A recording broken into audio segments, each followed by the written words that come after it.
Hello. Hello, hello. How's it going? Ugh. How's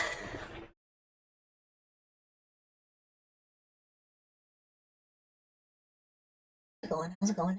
Going. Having a chill day. Vibe. Absolutely chill. Almost sleepy. Not quite though.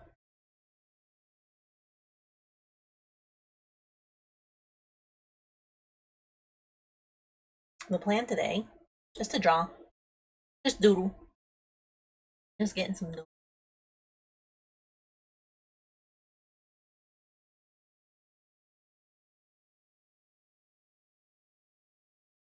My model, I had to reset yesterday before stream, and I'm realizing that I had to like completely reset the settings. So like a whole bunch of my settings are all messed up. I look especially sleepy. That's partially why. Um,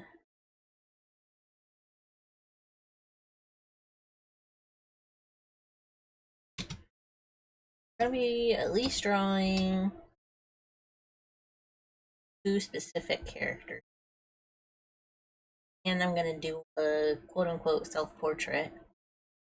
I found out it's International Self Portrait Day.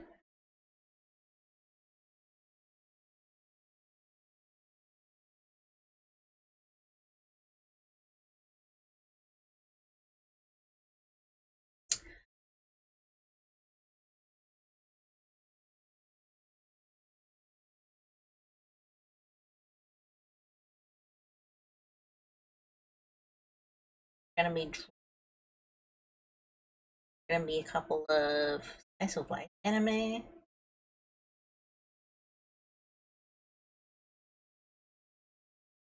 And I have some stuff I want. I recently watched a bunch of like season 1 of Buffy. So good, such a good show. Um, Hello, oddly bored. Welcome on in. We're just getting started. I am looking up some references for when it's a chill day again. I'm still kind of tired. I woke up a little bit later today, but I also like my VTube Studio settings reset. So if I look especially sleepy, that's why.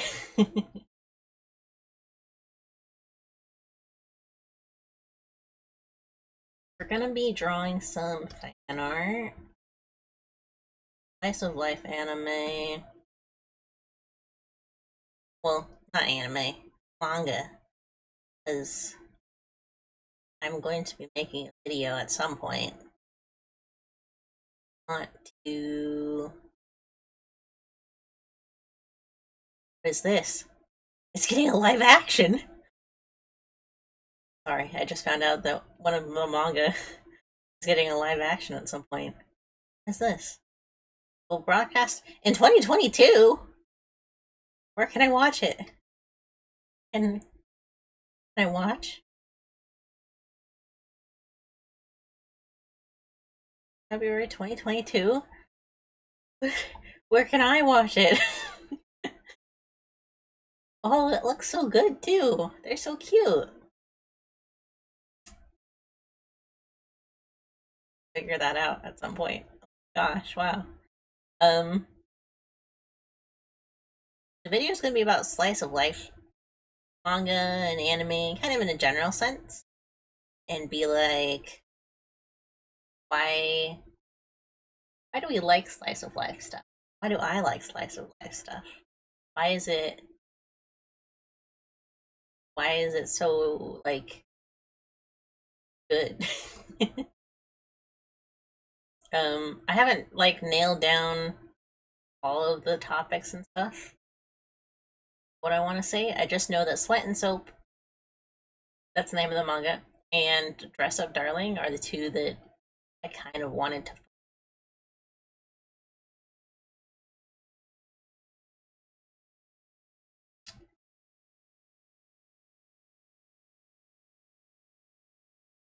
Who's this one as reference?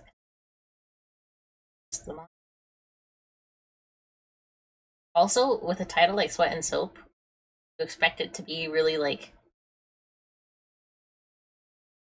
you know, you know. The title invokes a certain like image, I suppose, but it's not. It's super wholesome. I mean, it's a little bit like that, but it's mostly wholesome. Hello, 42 centimeter leg. Welcome on in. I'm looking up some reference and stuff, talking about some slice of life anime. Trying to figure out good reference picture.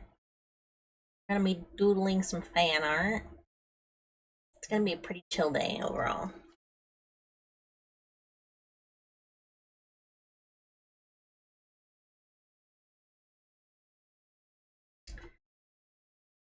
Realized. Alan. Excuse me.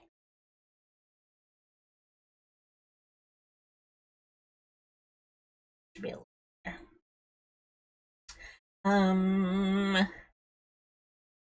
So many pictures. Live action. Not what I want. I literally have the manga. Hold on. I gotta grab the manga.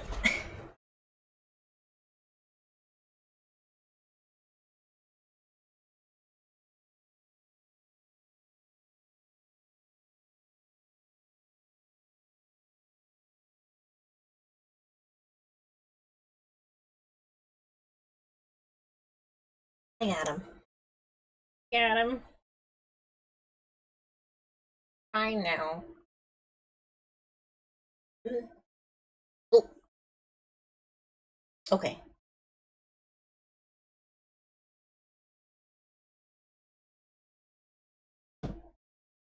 Overall, I'm excited to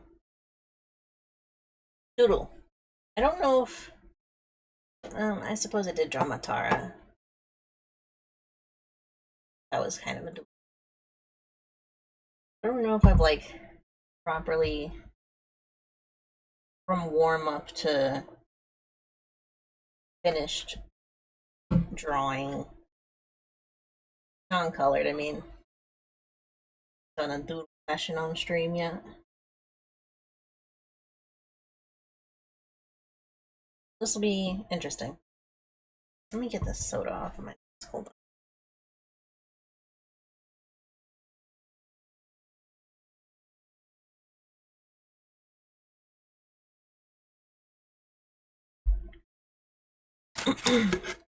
No, that was good.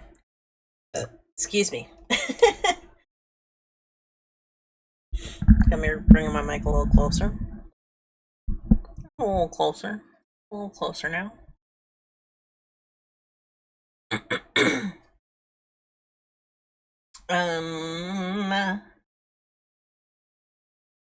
should probably check that this is actually connected. It's not. Okay, hold on. I was checking that my stream deck was connected properly. It is not.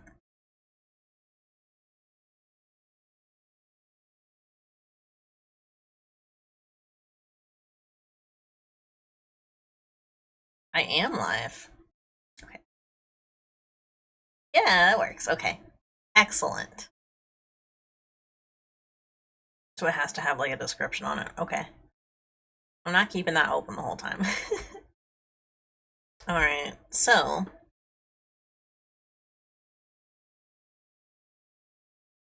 scoot things around. I don't need that. There, put that down there. Okay.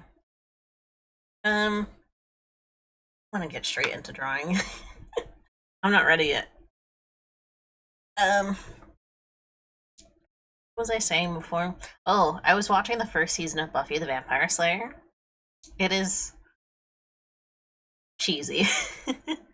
It's good, but like rewatching it now, it's got some like unintentional cheesy humor.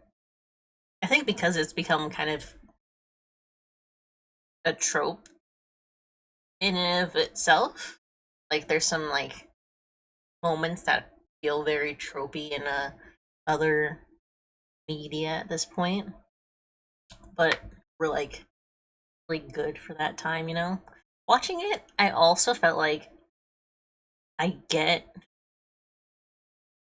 I get how like the Buffy the Vampire Slayer to anime magical girl pipeline works. It feels like it felt very magical girl major, almost Sailor Moon esque, where am I comparing Buffy the Vampire Slayer to Sailor Moon? Probably. But it felt like that. It felt like the teen girl trying to fight evil by night. It was very fun. I really enjoyed watching it again. I was watching it with a family member. Um, I also noticed this is another idea that I have for specifically a blog post. Um, the fashion, the clothes, the outfits, all incredible. I loved it all. It was great.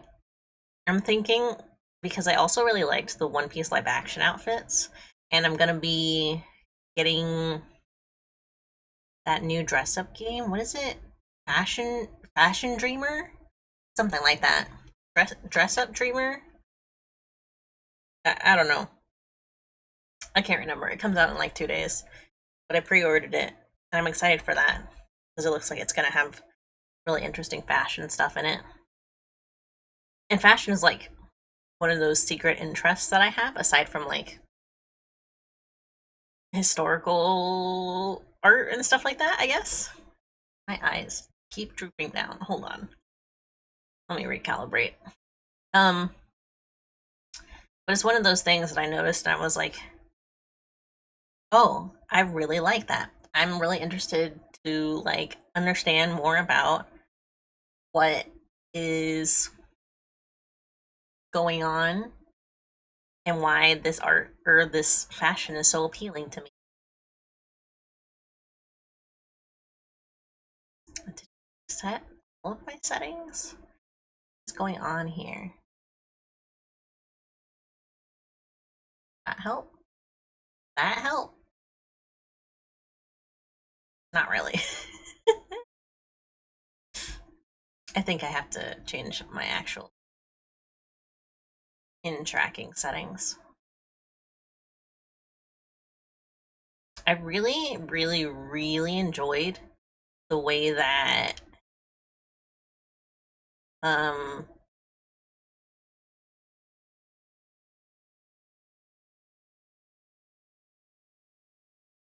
a lot of a lot of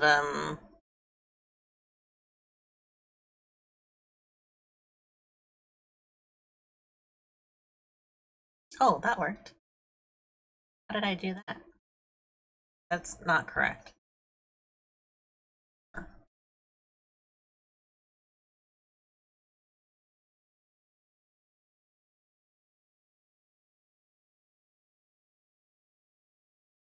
That's better. Um I enjoyed the way a lot of fashion kind of like wasn't too much. It wasn't too out there. It wasn't, but it also didn't feel like it was trying too hard to like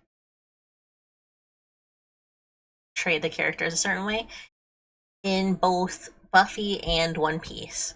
I really liked the way that they used the colored pages from One Piece live action or from the One Piece manga, like the colored title pages to give them more outfits because I imagine it gets sweaty when you live in the sea, living on the sea that much. So it was cool to see that like there was so much more for them to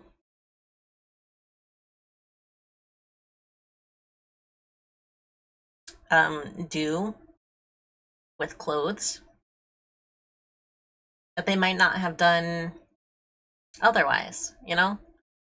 I know that they dress up or like change outfits in the manga with different arcs, but like it was nice to see that kind of like daily usage go through in the characters in the live action show too.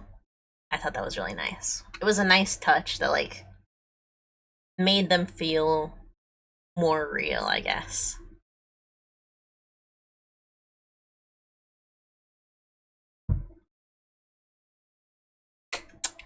Um and Buffy too, like I feel like it wasn't too much like, hey, we're dressing teenage girls to look like teenage girls. So we're like exaggerating what they wear. It didn't feel like that. It felt very natural, which was nice. I liked that. Um, how's my tracking now? My mouth is kind of odd.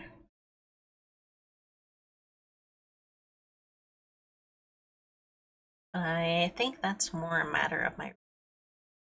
I am at some point planning to update this model on stream, like do not redo, but like re-rig some stuff and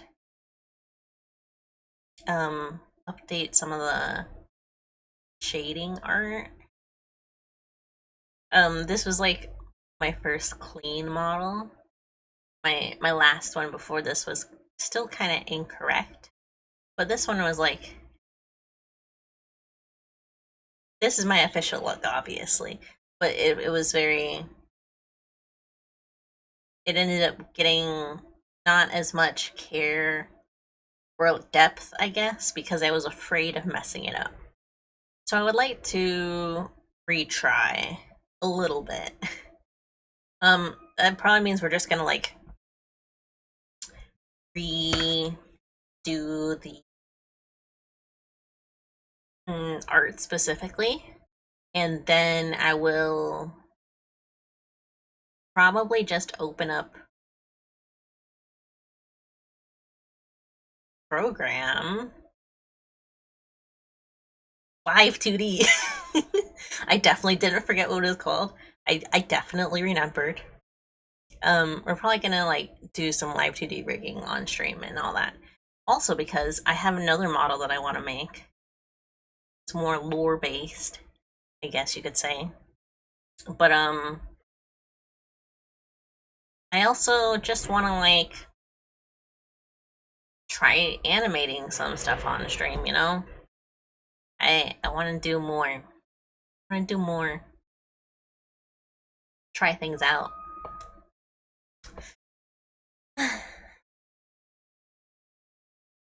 Yeah.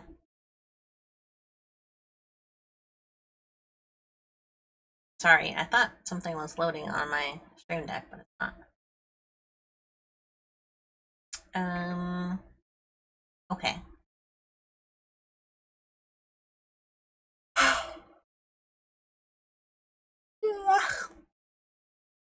Switch.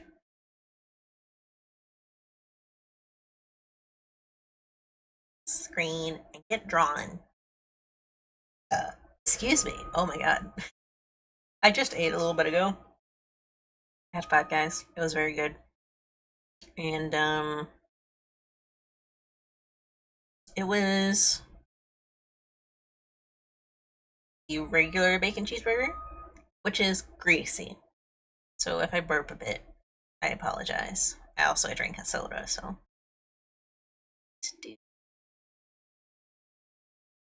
Oh, glasses. Been a while since I've done glasses. Okay. So, we're gonna start off just probably doodling. I'm gonna like draw stuff, delete it, draw stuff, delete it, you know? That's how it goes.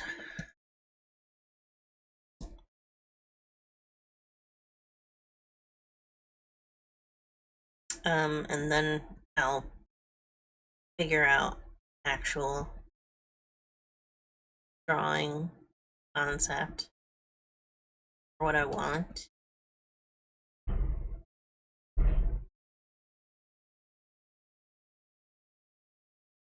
Huh?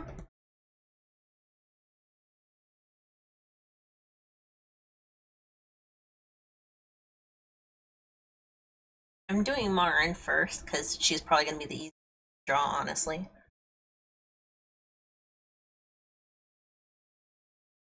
She's that kind of basic design.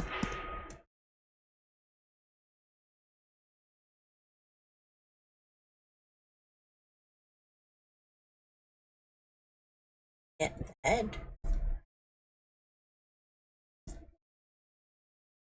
I've had a hard time drawing heads specifically lately. I don't know if it's like something in my style is changing.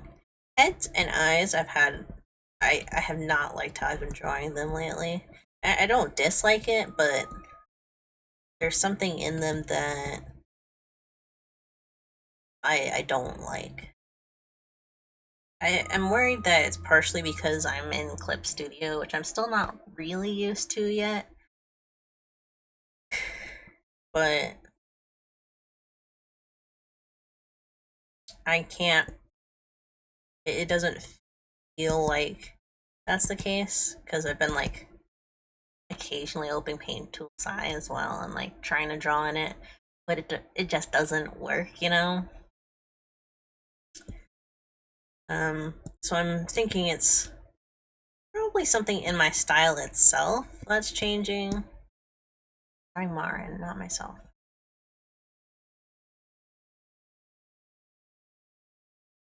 I just don't know like what change developing, you know? Can't see it.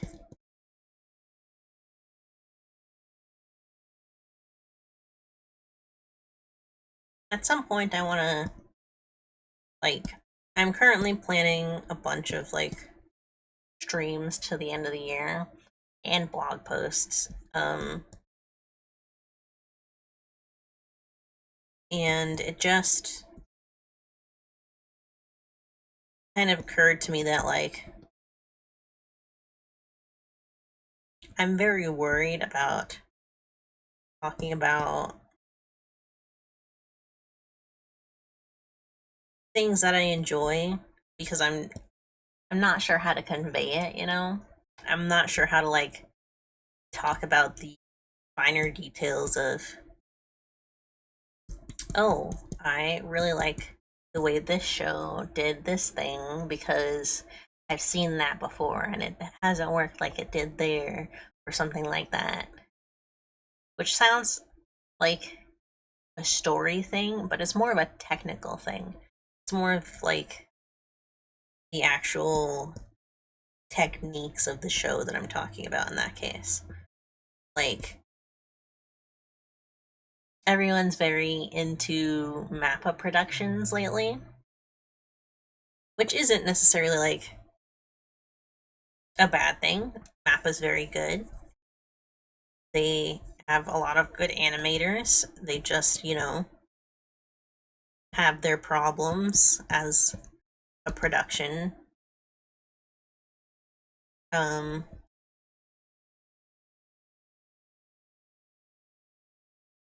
but I think about that and then I'm like, well, there's plenty of other really good animation studios too, or animators out there in general. Don't do Mappa stuff and like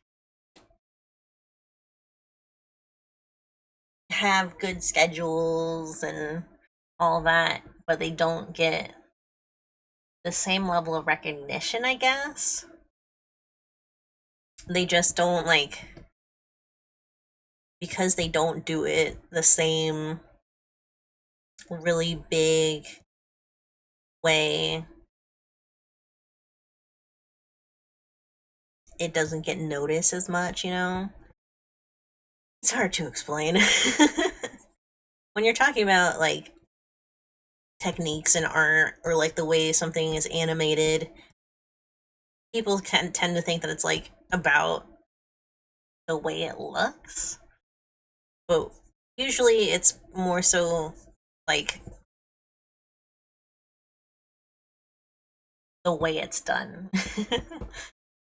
So, like the way I'm drawing this right now, I am going off of like almost zero guidelines. I'm just like free balling. I'm just going for it. And that's the way some people like generally draw. They don't do any guidelines or anything. They've just moved beyond it at that point. And I think that there's a huge difference between that and like animation. Like some people can go off of nothing and do like an incredible masterpiece.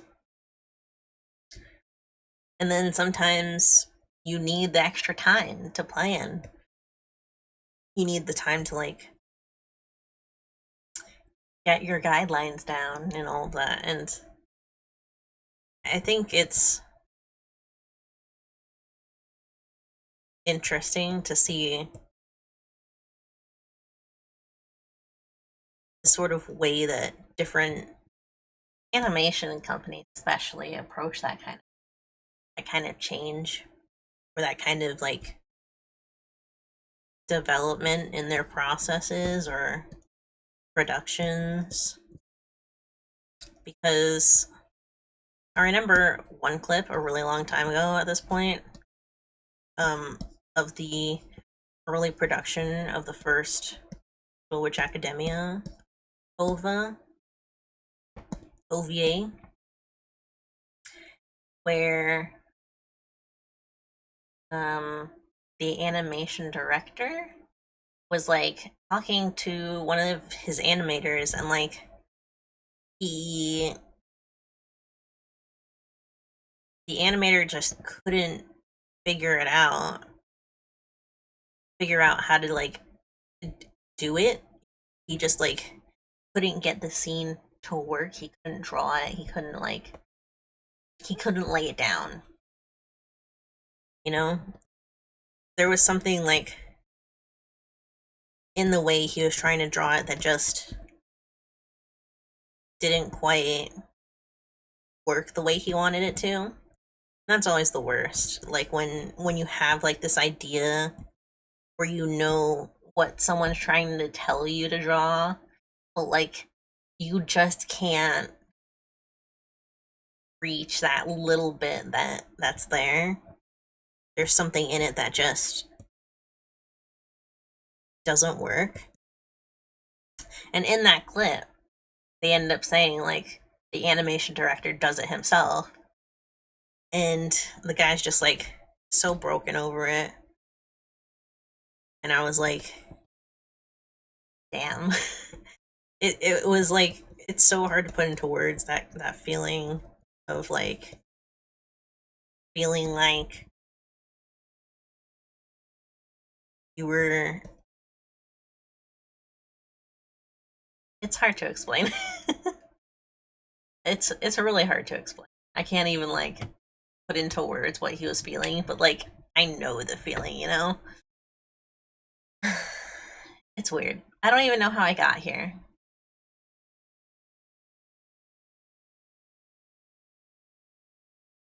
There's something very strange about the production of anime and art and all of that like it's hard to understand when you're just a viewer how hard it is like to hear, oh, they really like animated that badly, or oh, why didn't they just do this or something like that, when like you have no idea what happened in the production process. You don't like you're not the one who's drawing it, you don't really understand like the mentality of why choices were made. That's actually something I've been thinking about a lot, is like in watching shows or something like that. I've wondered what was the production choice that led to this happening. In positive and negative ways, I've thought that. You know, like I was just talking about the fashion in One Piece. What kind of production choice led to that happening? Like, how did they make the case to like have them change outfits so often? Because that was a really nice touch. A lot of people really liked, and the outfits like didn't feel out of character for anybody. They were all really well done, and it's just one of those things where you wonder how, as another creator, you wonder, well, how did they decide that? How did they get to that? Or how did they get to that point where that was even a conversation? Was it a conversation, or was it just like, yeah, let's make sure this happens, and it was always there. It was always going to be a part of it. You know, it's it's interesting to think about sometimes.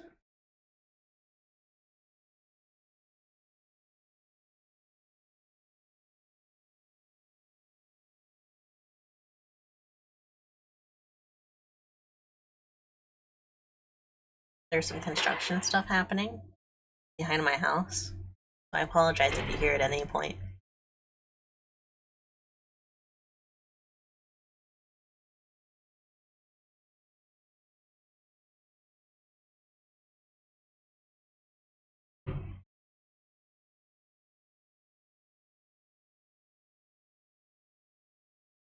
I told you Marin was going to be easy to draw.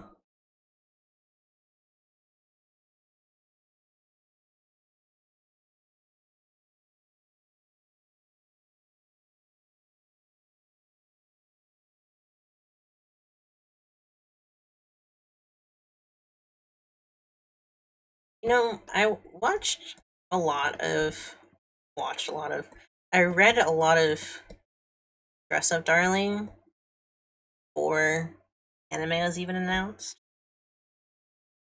And it was so interesting to me, like, how, how much more wholesome the story of it ended up, like, going compared to a lot of the art in it, I guess. It felt like it had, like, fan servicey moments and all of that, but, like, the manga really, like, had this air of, like,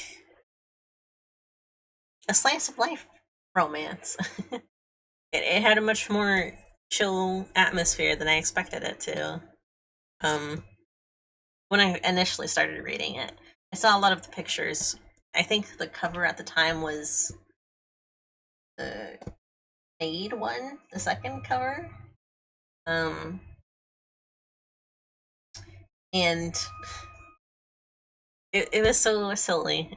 It was so silly of me to think that when like I've read so many other, I was reading a lot of manga at the time when I found Dress of Darling actually. Like there's one, I can't even remember the name of it right now, but it was really good. It was a horror manga where this lady had a magical lipstick that would let her change into anyone as long as she wished it, I think. I can't remember the name of it. And it was a horror manga because she was the antagonist. It was like, it was so good. Like I I never really got to finish it. I don't even know if it's actually finished. I don't think it's over. But I saw like it's getting printed soon, and I remember reading that like 4+ years ago, maybe now. at this point. But it's it's kind of funny to me how behind in some ways um anime production or like anime adaptations are getting made at the moment. It feels like Jujutsu Kaisen happened pretty fast, but like as fast as a shonen manga can get, you know? And then some other really great stuff, like the one I was just talking about that I don't remember the name of, or even Dressup, darling, they took way longer than I would have expected to get adaptations, even though they're like obviously very good. And I'm pretty sure part of the reason the Dressup Darling one even got adapted was because they started printing it in English. And it's by the new Square Enix printing publishers. And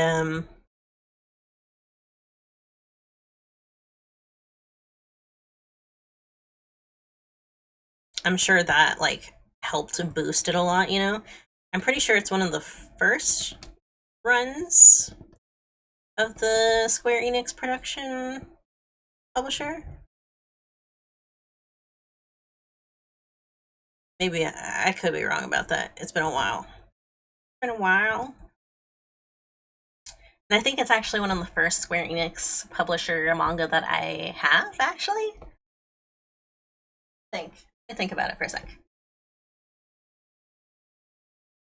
Um, it's possible. I mean, yeah, because most of the other ones are big for Kodansha and Yen Press. I even have Seven Seas stuff, but I don't think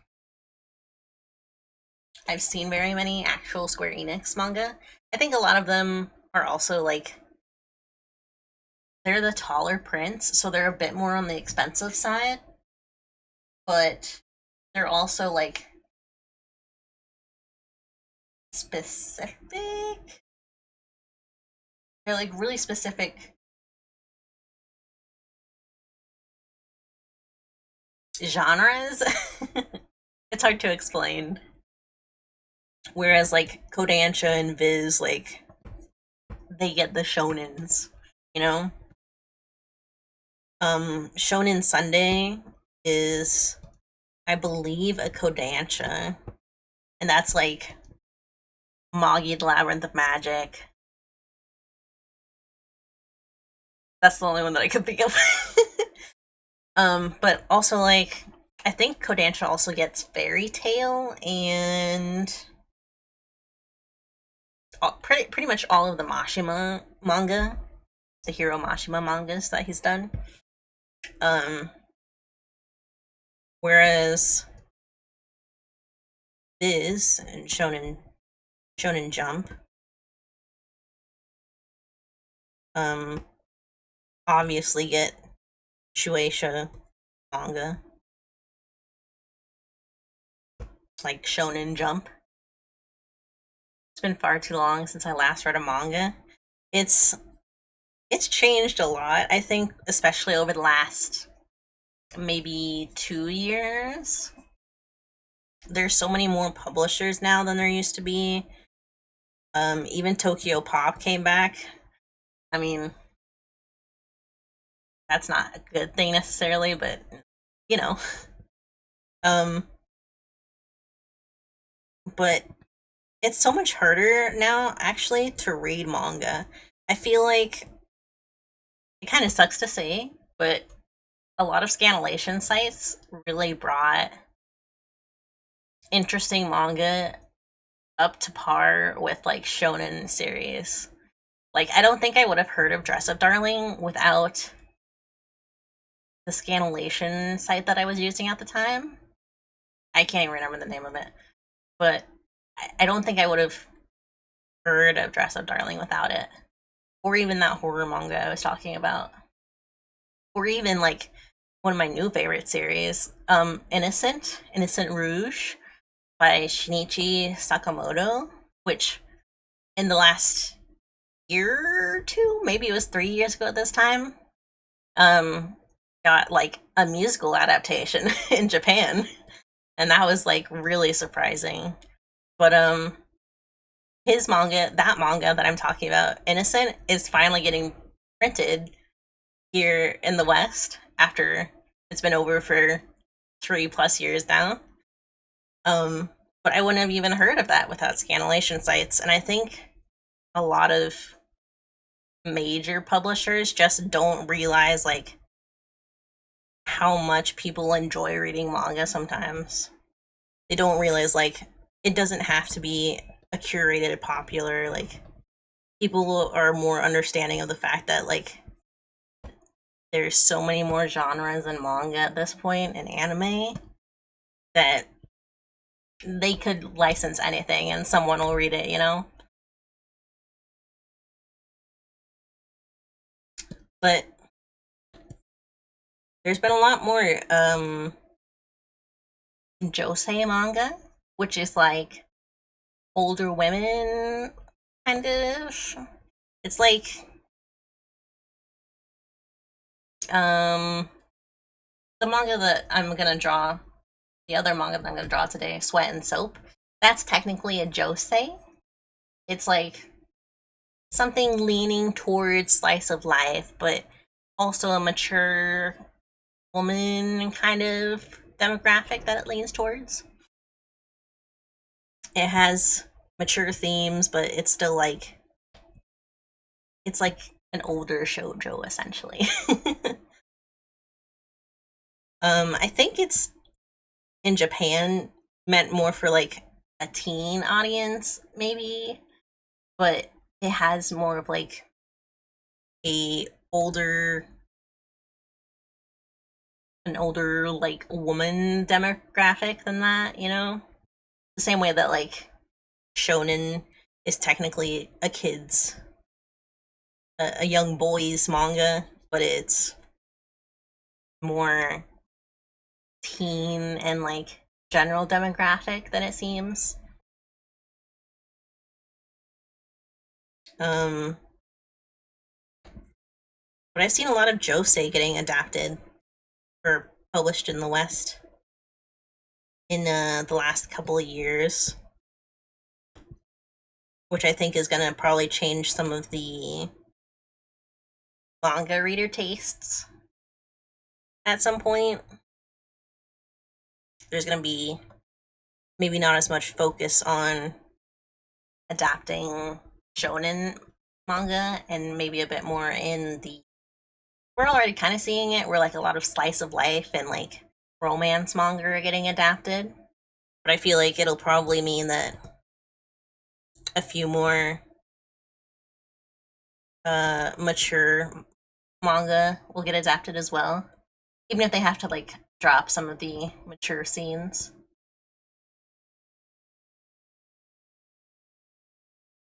She has a bag, right? I gotta flip through.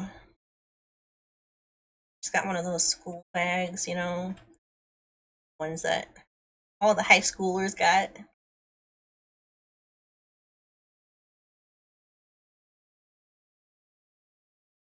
She wears a V sweater. I didn't even notice that.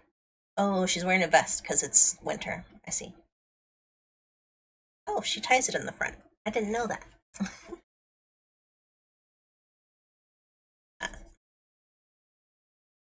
I made her look quite a bit older.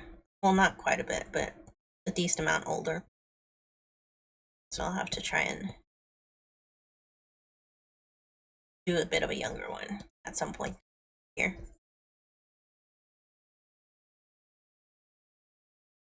There's also been a lot of marriage topics in manga lately. Harem topics are coming back, which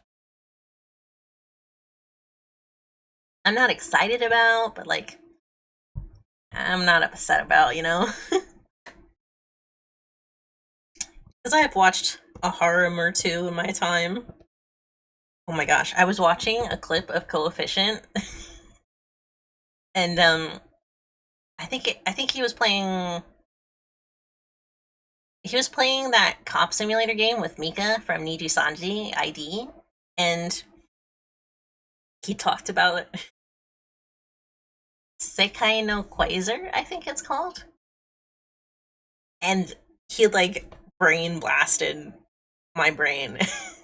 It was like such a blast from the past. Sekai no Quasar is a weird anime. I think it also has a manga about a guy who gets more powerful from drinking breast milk, and it's not good.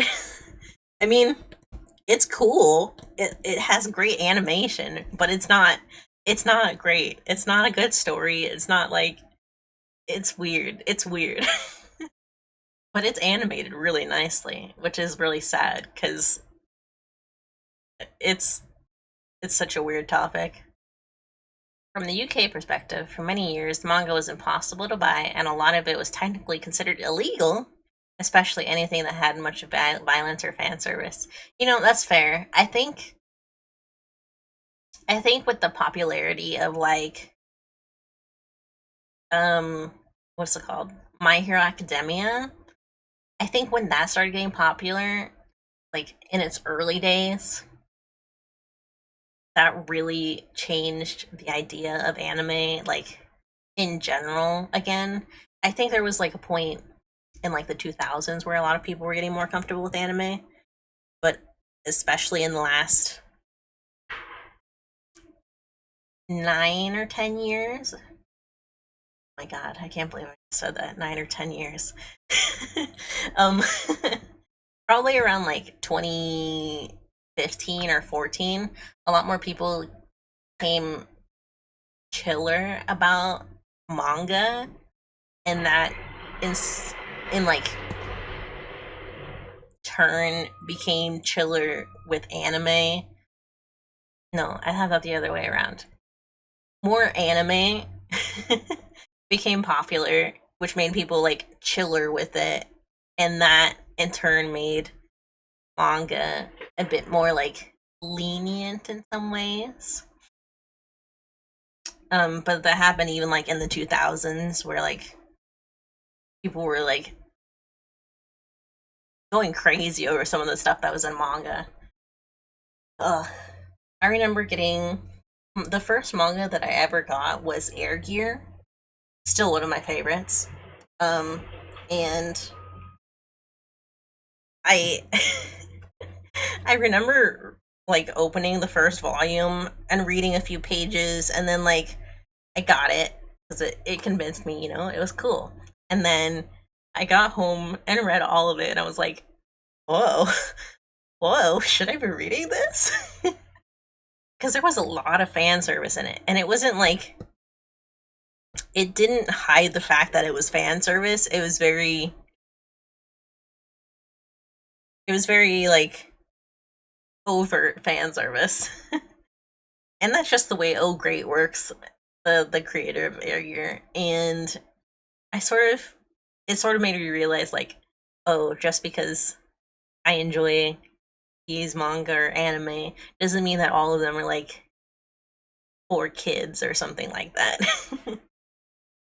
um and I can kind of understand like how that maybe in the UK especially, based on like things that I've heard regarding like publisher stuff, like publisher stuff. What's the word that I'm thinking of? It's not privacy. It's it's what's the word? It's not censorship. It's and maybe it is censorship. It's like the way some things are censored in Europe in general, not necessarily just the UK, but in Europe in general, in regards to anime over the years.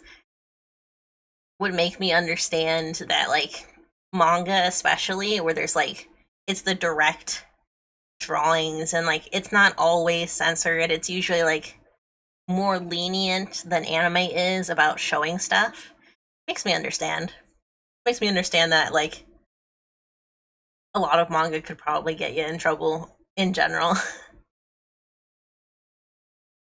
I think it was that way in America for a time as well, especially around like the time that Pokemon was getting popular and like the first gripes of anime was like setting itself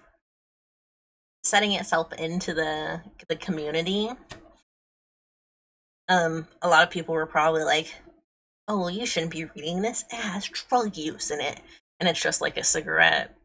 It's just like a cigarette or like Pocky, but they don't know what Pocky is, so it looks like a cigarette. You know, most of Europe is pretty open. UK long before manga was a thing. It's a little too open with content. Yeah, and that's the thing that always gets me about like censorship from Western countries over like foreign media is like you have your own media that shows pretty much the same thing. Like, what's your problem? What's so wrong about the way that this presents it? After a certain book many months ago, the UK decided to change laws, and manga fell into that law. Uh, I see, I see. You know, I think that happened in Japan directly as well. I remembered watching a video fairly recently, in like the last year or so, about the like laws surrounding portraying people of a certain age in manga and anime. Like there was some lawsuits about that from they were like from what I understand like censorship lawsuits in some kind of way. Like they were trying to get publishers to be more strict about what they were presenting in manga and editing and stuff like that, to the point that it was essentially just general censorship of the genre. And they were using like really extreme examples. A lot of politicians in Japan that wanted it banned at one point. Yeah, yeah. And they were using the most extreme examples there were. Like it was totally crazy. So I would understand like after something like that happens in Japan, they blame manga on declining birth rate. Yeah, probably. But after something like that happens directly in Japan, I would imagine other countries like would hear about that, or like publications especially would be wary about it after that point. So they would probably put in place their own laws or stuff like that. All right, I'm gonna draw Sweat and Soap office lady if I can. These are still just doodles, so we're gonna redo them at some point. But I'm glad that it's kind of like leaned away from censorship laws to like general like, hey, you can't put that in like a store and not like put the age ratings on it and stuff like that. That was long before UK actually relaxed it, or at least doesn't enforce it anymore without reason. Within reason. Oh, that's good.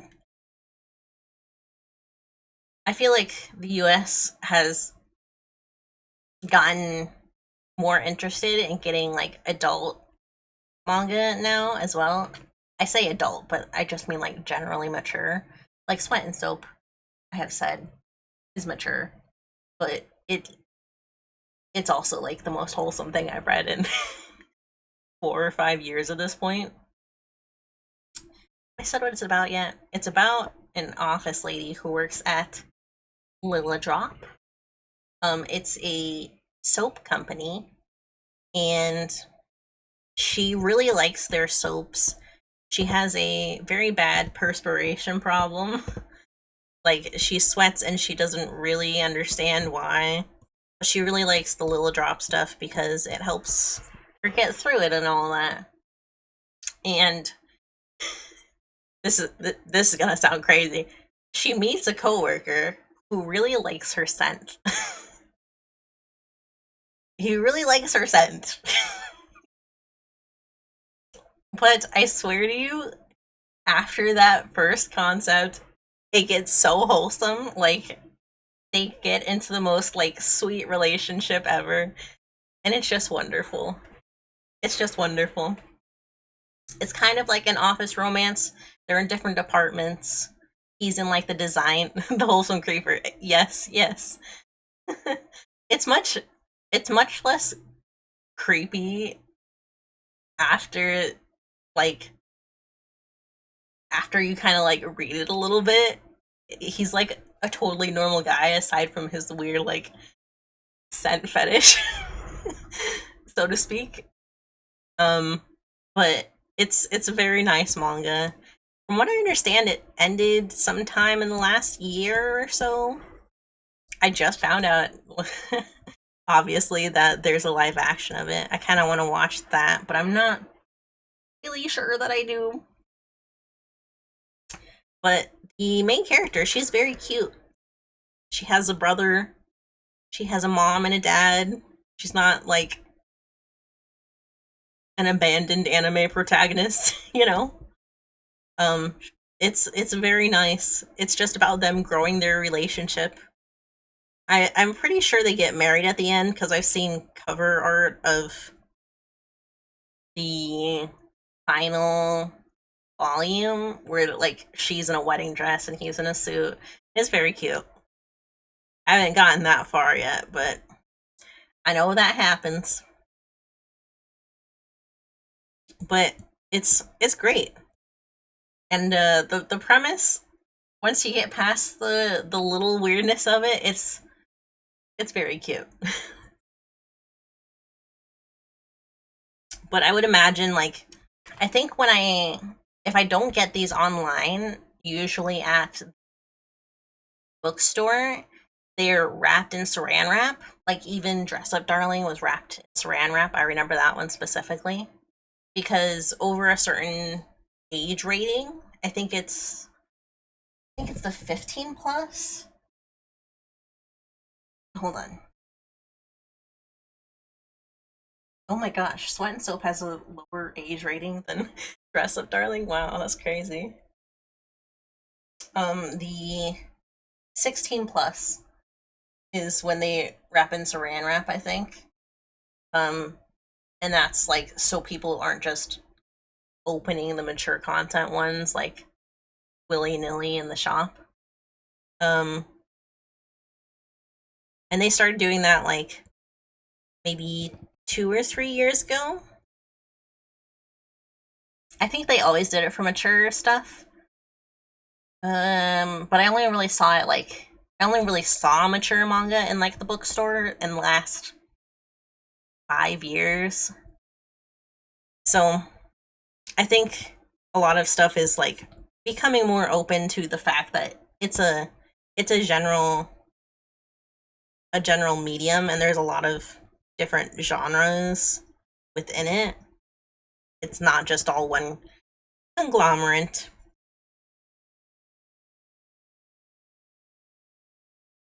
I have to get the second one because I got her hair, but something the art style as well in Sweat and Soap is very cute. It's it's not like cute. It's like just simple enough, just soft enough to be nice, you know?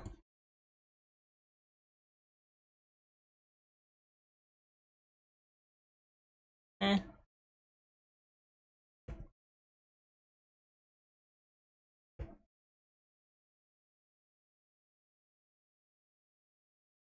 I feel like Shonen Jump's also made a bit of a change in their publishing stuff, where there's a new manga that started in Japan online exclusively, I think.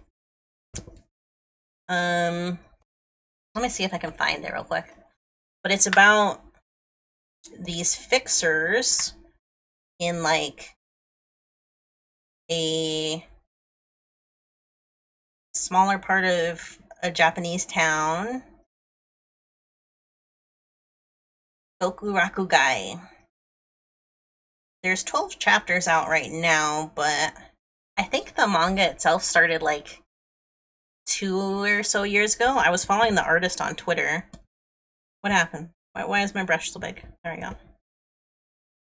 And I remember them publishing it, like the first chapter, just straight up on their Twitter, because they were so happy and like they got permission to do it.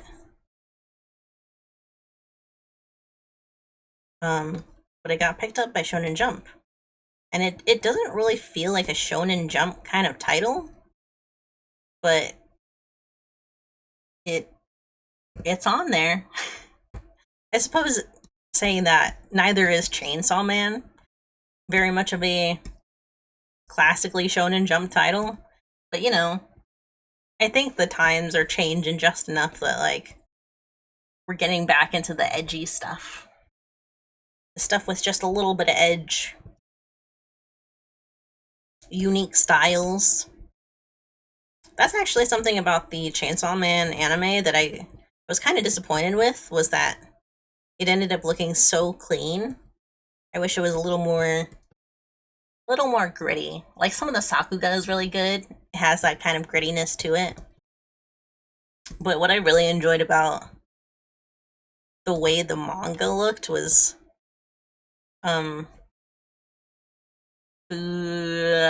Tatsuki Fujimoto, the creator's art style. It's got this like almost scratchiness to it, but also is really like detailed at the same time. It's really nice.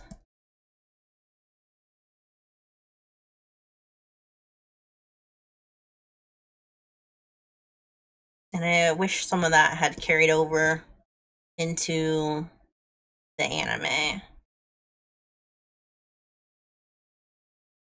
in more than it already has. Because like I said, some of the Sakugas kind of got that grittiness to it. I also haven't finished the anime though. I like stopped watching it.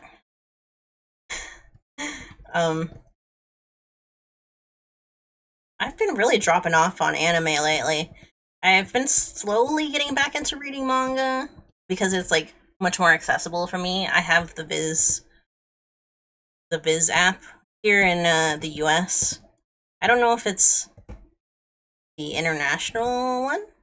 I don't know if it's like an international app, but they separated Shonen Jump and general Viz manga into like 2 separate apps, which made it a little bit more difficult, but they have like pretty much all of their manga in those apps now. But like you have to either buy the volume or read it as it's coming out and like keep up with it, which is not always possible. But if you pay like, I think it's $1.99 or something like that, maybe more than that now because it's in 2 separate apps.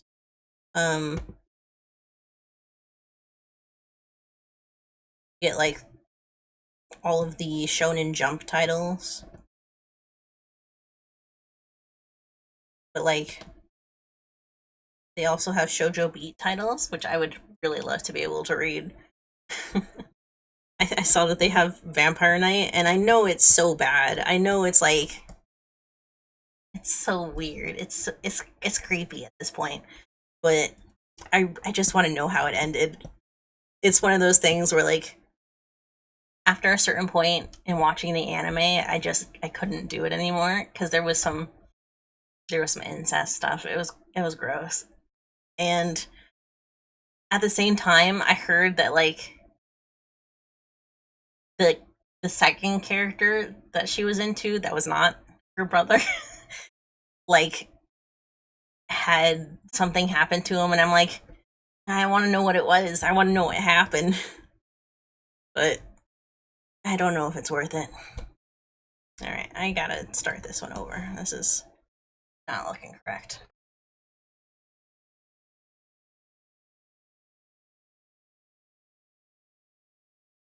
Oh, also, Kimi ni Todoki, I think, is on it. That's the romance that is like, some people think it's like one of the best romance ones there is.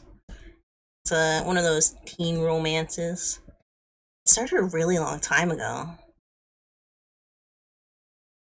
And I remember thinking like, wow, this is really cute. And then like nothing happens for a ton of it. It takes them like 300 chapters or something like that. Maybe it was just 100 chapters before they even kiss, and I was like, alright, that's a little too much investment for me.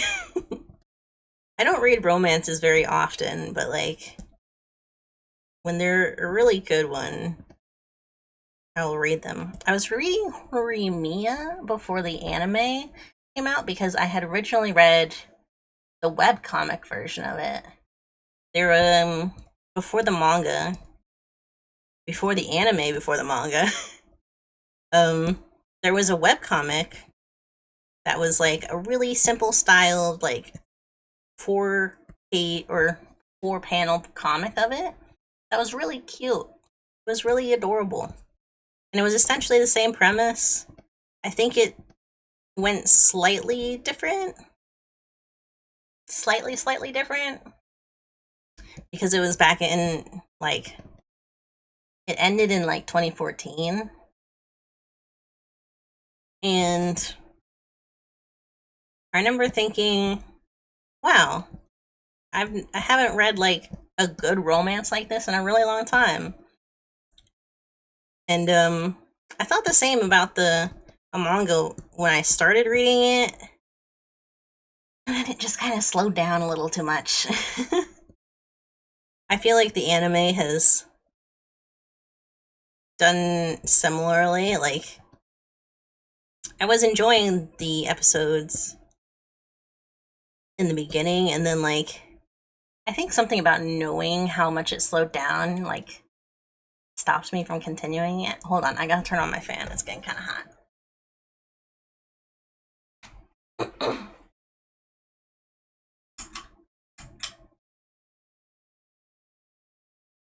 Ugh.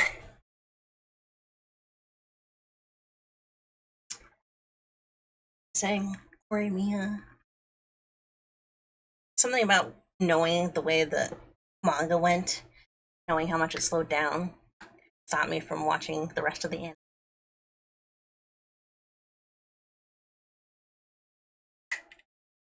But I still enjoyed it. I would still recommend it.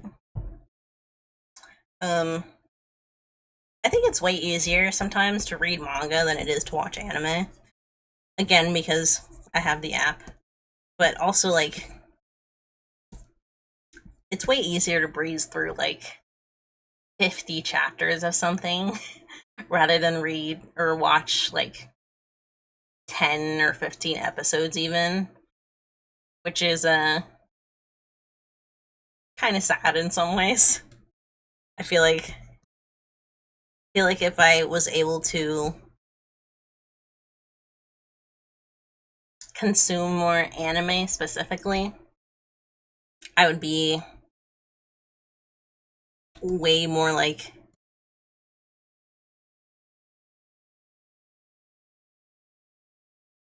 into certain shows. Like, I'm sure I would enjoy Jujutsu Kaisen way more if I had any time to watch the anime. But overall, I stopped reading the manga when the anime got announced because it was like, all right, it's probably gonna like breeze by, especially since it's Mappa. It's gonna have all the action scenes. If something crazy happens, I'll find out about it on Twitter within like 3 hours.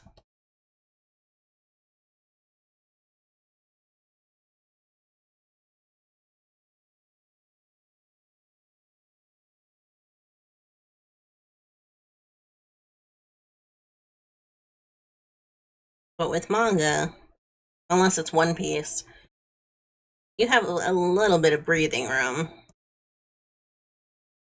to like take your time, read it at the pace you want, check out the art in it, all sorts of stuff like that. But in anime, you gotta be watching it. Even if you know Japanese, you gotta like take the time to like sit down. I don't know Japanese, by the way. I'm just saying, even if you do know Japanese, you gotta take the time to sit down and watch it, which is not always possible.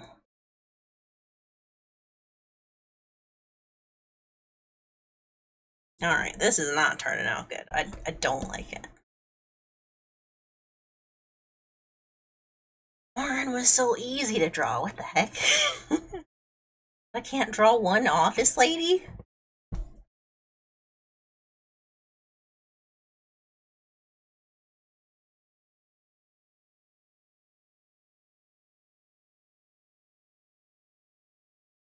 Maybe I start with the eyes. Maybe that's the problem. Her eyes are very specific.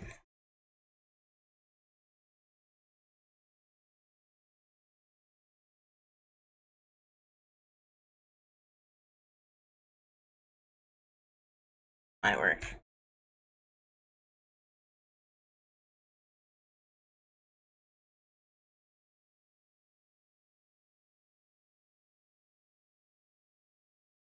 She's got the giant glasses.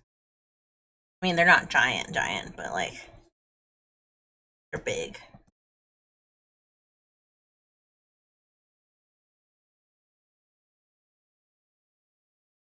And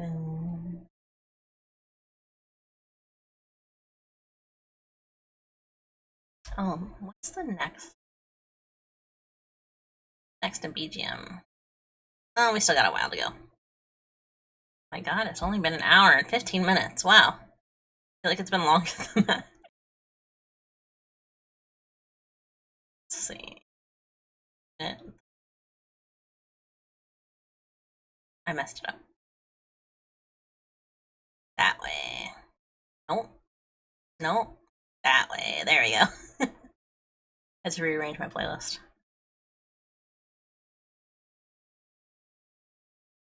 This is looking better.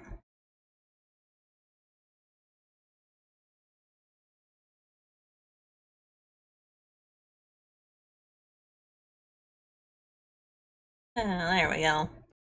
I had to start with the eyes. That was the problem.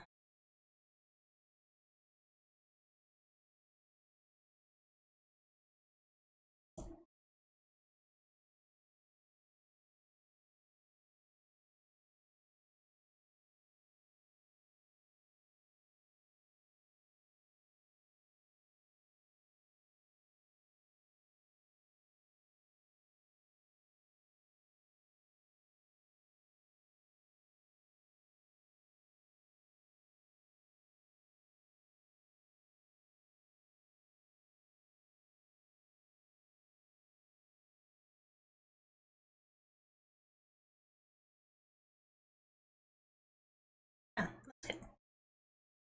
Now her office has button ups. I think. Oh, heard again.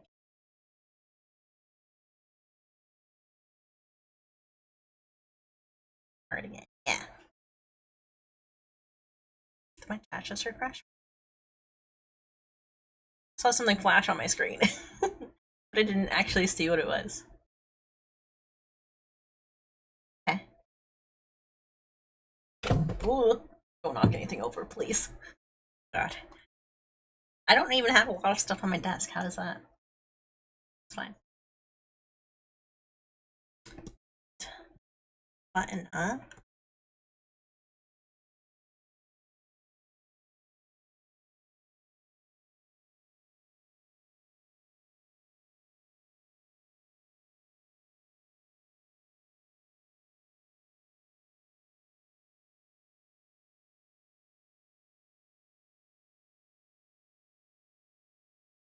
Already.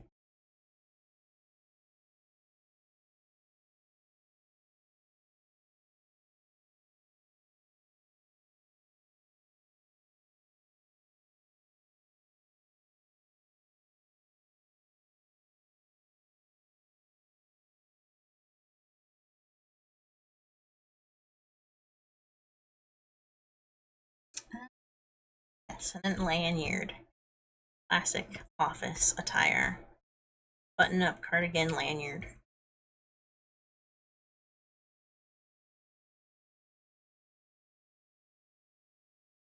No, another slice of life. I've been trying to watch anime, but I started watching Play It Cool Guys. It's very cute. It's very relatable as well. They're essentially a group of like clumsy, handsome guys, but most relatable thing is just how clumsy they are sometimes. The ways that they're clumsy. One of the first episodes is a guy standing at a crosswalk and he forgets to press the crosswalk button and is just standing there before another guy comes up and is like standing there for a while as well. And like the traffic light changes and the guy that came up looks at the button, sees that it's not pressed, and is just reaches across him and presses it. And he was like, "Oh my god, I didn't press the button that whole time. I was just standing there." Pretty sure we've all done that one at one point. Yeah. Oh, it's such a good show. It's such a cute show too. It's a bunch of guys just hanging out, being goofy, being a little clumsy, and they're all the way they all play off their like clumsiness is very different from each other. It's also very funny. It's just one of those like slice of life that I didn't expect to like be as cute as it was. I knew it was about like handsome guys, you know, being a little clumsy in cute ways, but it's very relatable. There's another time where the guy one guy like is he's playing a video game. I was watching this episode actually with my mom. He's playing a video game and he's never played any games before. It's like a fake Resident Evil, you know, the way that they put in like fake games that are obviously references to something else. It's a fake Resident Evil. He doesn't know how to play. And he goes to the bathroom and the motion lights don't turn on. And someone opens the stall at the very end very slowly. He's like, "That's a zombie, I'm getting out of here," and literally just walks out. Like, so silly. I wouldn't say that part's relatable, but it's very like in the mindset of, "Oh no, I'm just too creeped out. I'm not dealing with this." It's very nice. But the rest of the show has some very relatable moments as well. And the episodes are only like 11 minutes or something like that. It's one of those like interstitial shows that I'm pretty sure like plays in between like in 2 episode segments between like a regular showing of something, you know?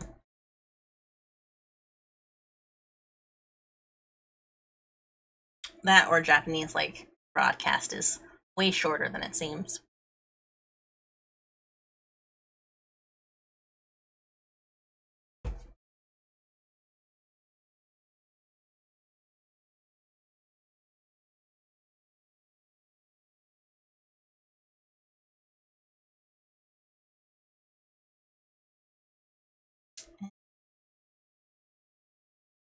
Trying to figure out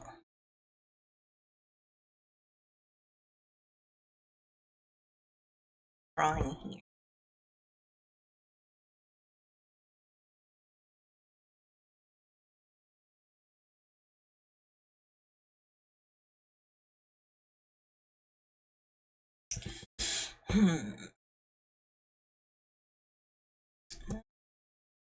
Arm going kind of upwards, but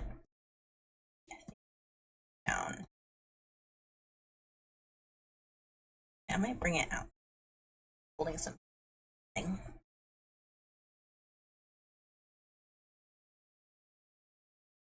I suppose she could be holding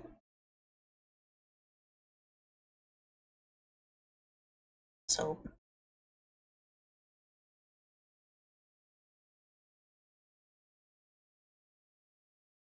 She essentially works at like Lush Body Wash or Bed Bath & Beyond. No, Bed Bath & Beyond is a little too general. Like a Lush.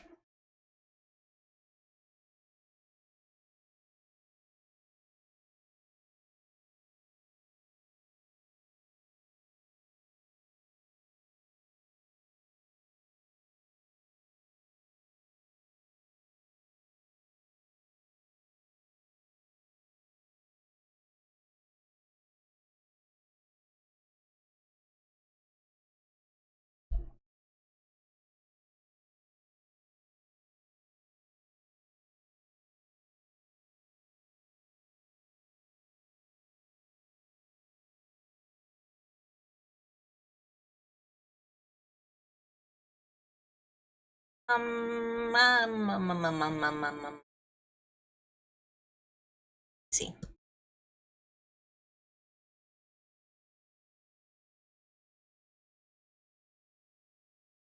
I think this works. It's a little too big.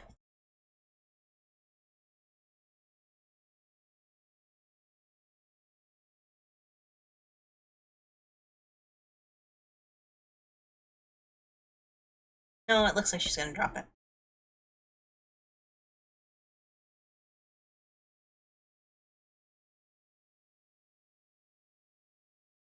That's better.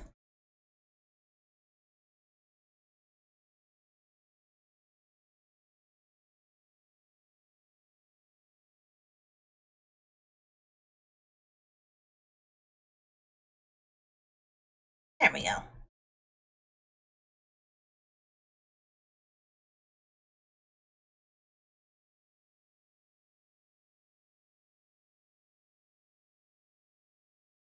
I also, another anime that I watched, one that I had heard very good things about so far this season is Frieren Beyond Journey's End.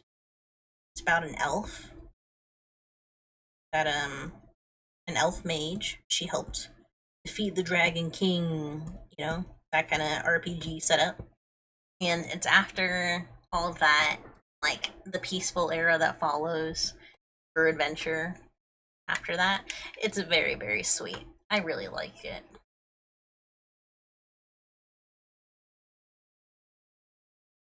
I enjoyed it quite a lot. It's very funny, but also very like chill and atmospheric almost. It's very in the vibe of a peaceful arc in a story, like a long running RPG or something like that. I really enjoy it so far. They just got to like the first really big conflict in the show so far. Left it on a cliffhanger this episode, so I'm looking forward to what happens after that new episode whenever it comes out. I don't actually. Um,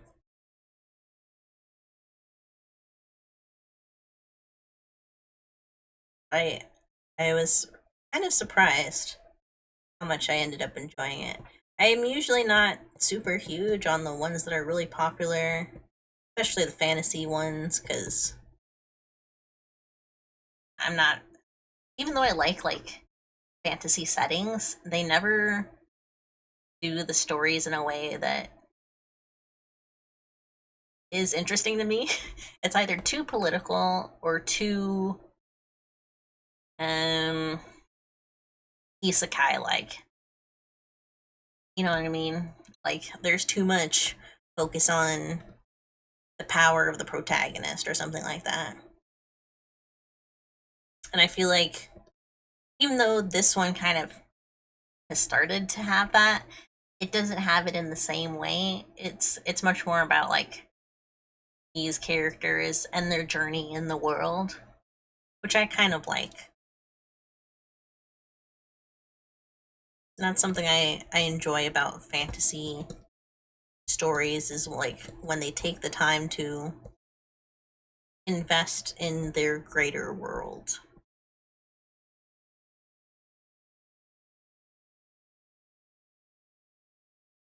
Wider world of that.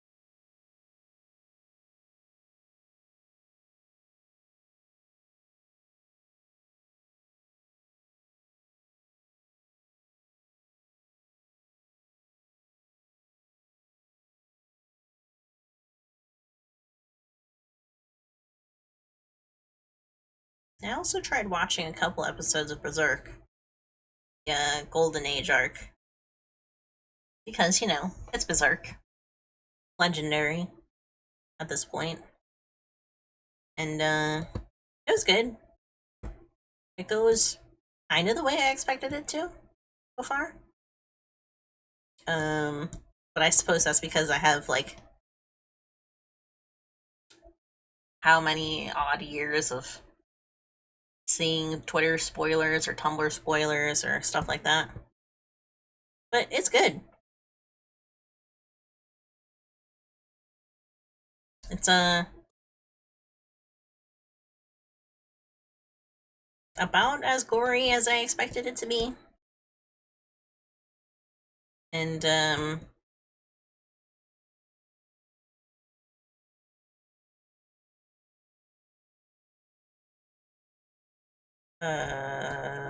what was I saying? It's about as gory as I expected. And at the same time, not as vulgar. There's some things about it that are kind of, I've only watched like 3 episodes right now, but so I expect it'll get worse. But like, I think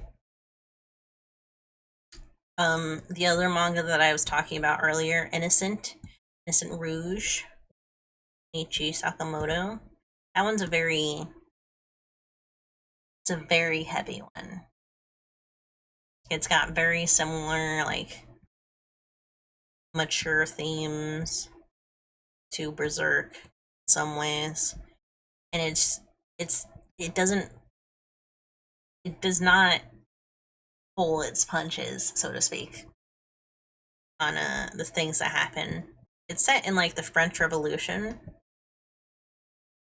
so it's also got that sense of like realism to its story.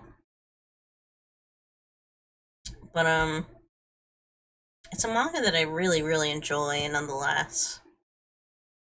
I kind of expected like based on the things that I heard about Berserk for my feelings for it to be similar. I'm not exactly feeling it. Maybe it's because I just haven't gotten to that point yet, or like because maybe I'm watching anime instead of reading the manga or something like that. But it's good so far. I can officially say that I've started that. I want it to be about the same size.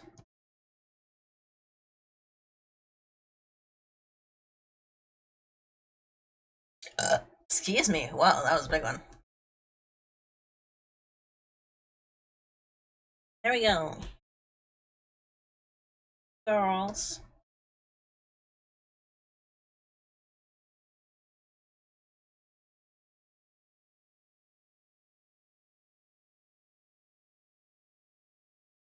I'm gonna do chibi. I'm gonna do a chibi. Whoops.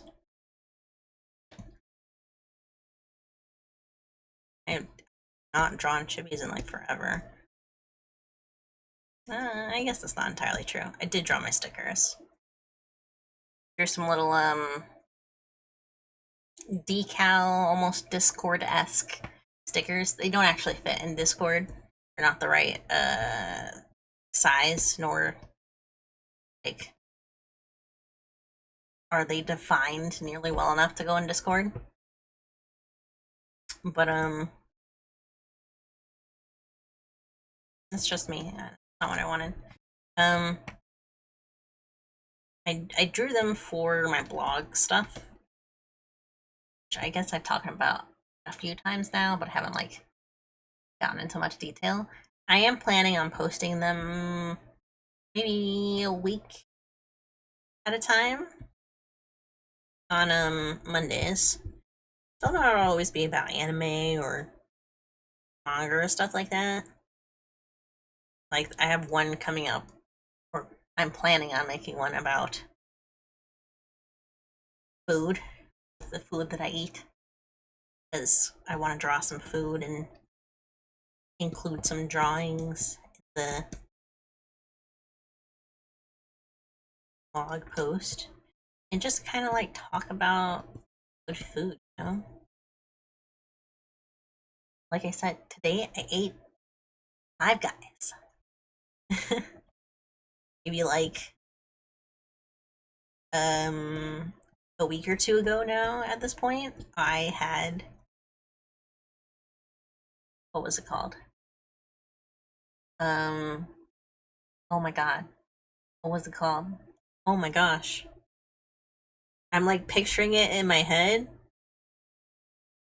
An empanada. I had a really good empanada, like, it wasn't even 2 weeks ago. It was a while back now. And it was so good. It was like a breakfast empanada, too. It had like cheese and ham, and it was just good.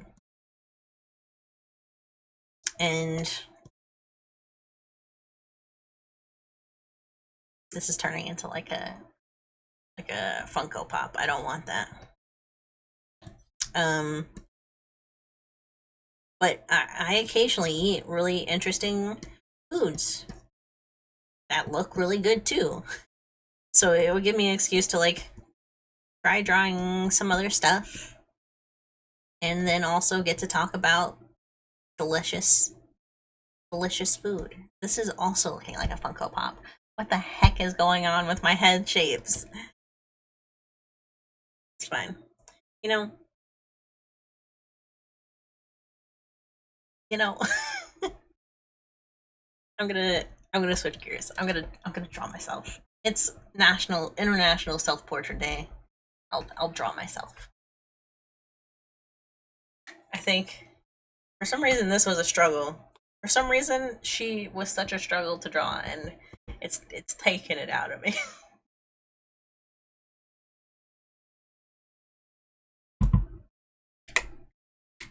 I also have plans, blog post wise, to talk about, like I said earlier, the Buffy and One Piece fashion stuff, and at some point,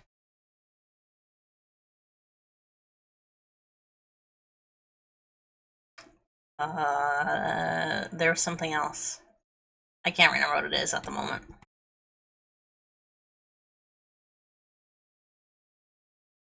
But I'm looking forward to it.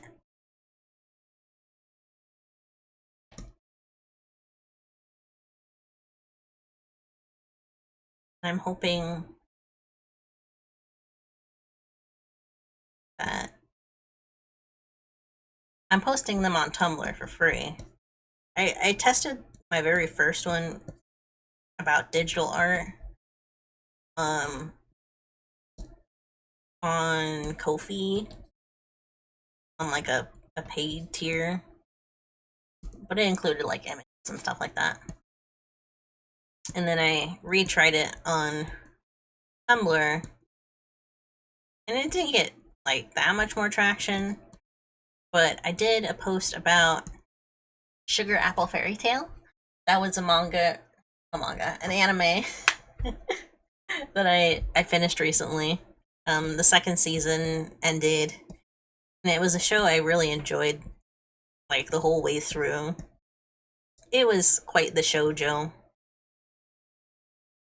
and I really enjoyed it. So I wanted to like get my thoughts out about it. I made a blog post about that. It's not my and it seemed like I got some good traction. I've been on Tumblr for a long time, so I have like an idea of how to make posts, like get them where they need to go essentially. But it was still nice to like see that people were reading it and stuff like that. Especially since it was about an anime that I really liked.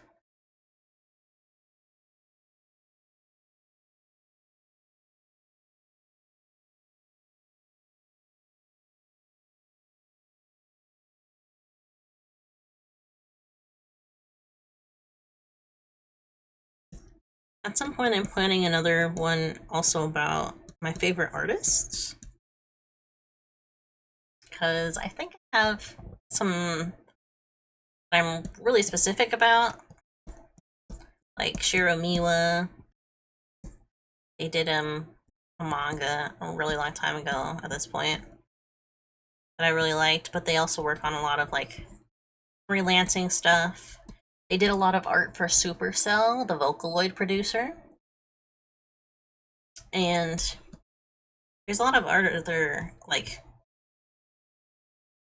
just internet artists that I really like.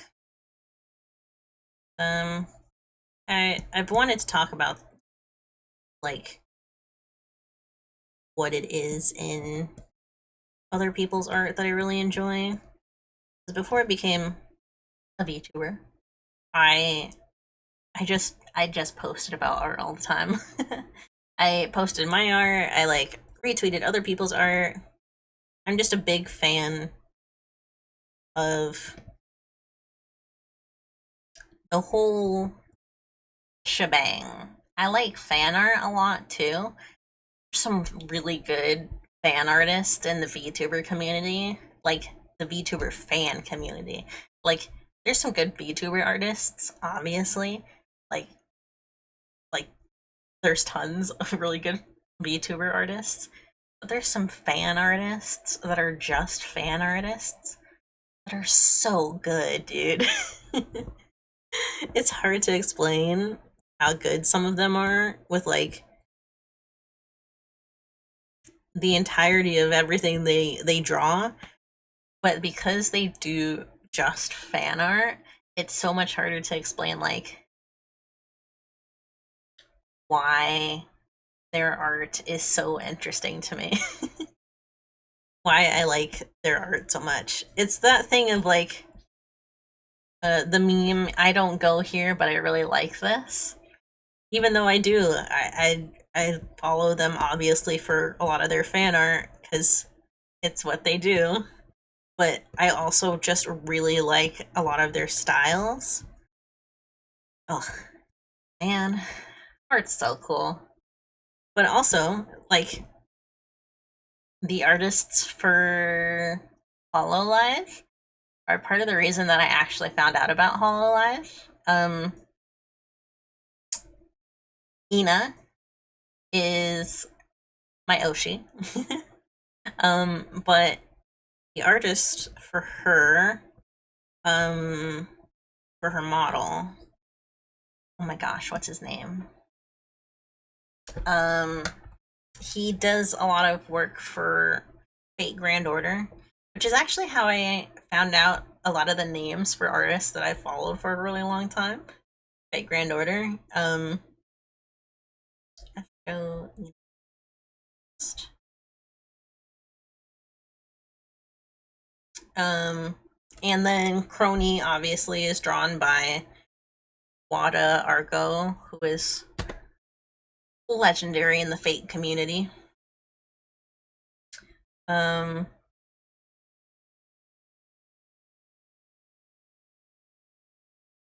God, no, someone just tell me the artist's name.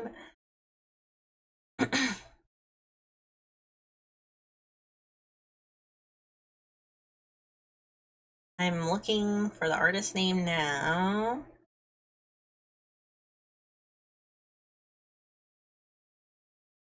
I cannot find it. Illustrator Kuroboshi. Yes, Kuroboshi. They do a lot of art for Fate. And then also Mika Picasso. Mika Picasso. She does a lot of. She did Hakos Bay, her design, but she also did Fate Grand Order stuff, and she has her own like really great line of like animations and stuff like that. I think some of her animation stuff really popped off before Fate Grand Order stuff. And there's like a lot of really cool artists out there that I just really like, and I want to talk about at some point, whether they're my favorite artists or not. um, so I'm planning on doing that kind of stuff, not only here on stream, obviously, but also in blog posts. Because I feel like I get the time to organize my thoughts when I'm making blog posts, but like talking on stream is like just enough time for me to start like hearing the words coming out of my mouth, so to speak. It gives me like an idea of how I'm gonna talk about stuff, or the way I talk about stuff.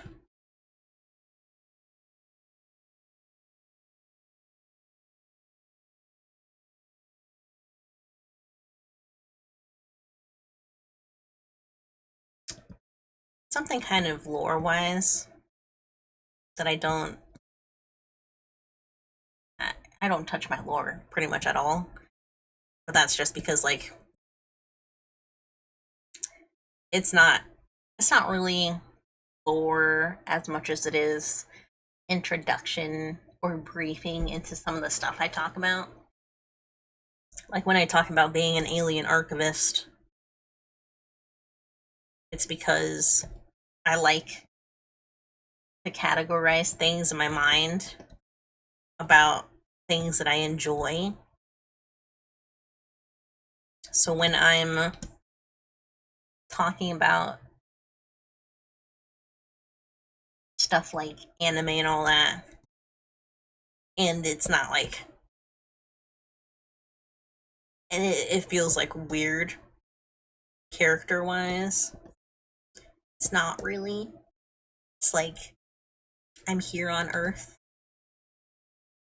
because I enjoy this stuff. Came to Earth for anime. Anime keeps me here on Earth. From a story standpoint. And so part of the reason I started making the blog posts is because I wanted to be able to better present that in stuff that I do. Part of the reason I also went away from gaming streams, although we'll still do them on occasion. this stream is going very slow, honestly. I might switch to a game at some point because I'm in too chill of a state. I need I need something to do other than doodle. Um but even then, like, I don't expect to get high intensity even if I end up like putting up Overwatch or something like that. I'm not doing it because I want some high intensity action or something like that. I just want something to like focus my brain on. Speaking of Overwatch, I'm so excited to see the art and like concepts and like models for the new K-pop collab. I feel like the art department for Overwatch is like incredible, and I'm so glad that like they get to do some of the things that they do because it's really cool. Um, but that's also like obviously something that I really like, right? It's art, and even though it's in a video game, it's still really important to me. Like, I think back when Overwatch first came out, there was this really big fan art phase where people were making their own skins and stuff. And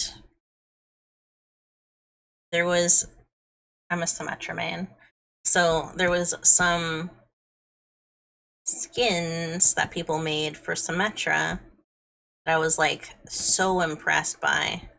And looking at even concept art for Symmetra that started to come out like after the game was released, I was like, wow, this is like some of the coolest art that I've seen for like a single character. It's like there's something very interesting about concept art when it like considers the machinations of a design.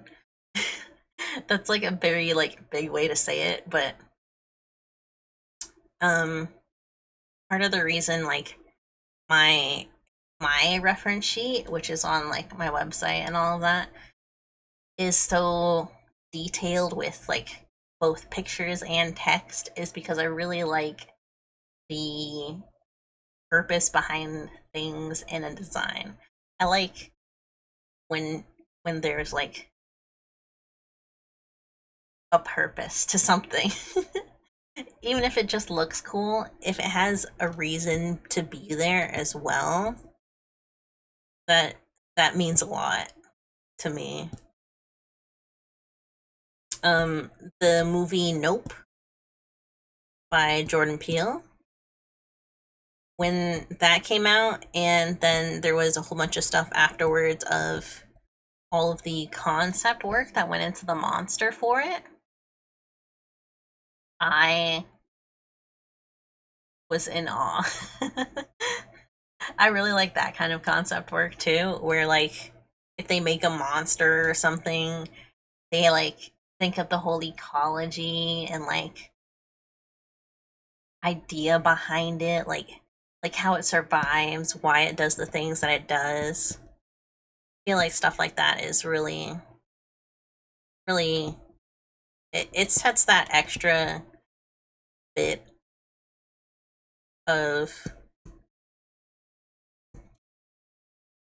believability behind it, even if it's like the most unbelievable thing.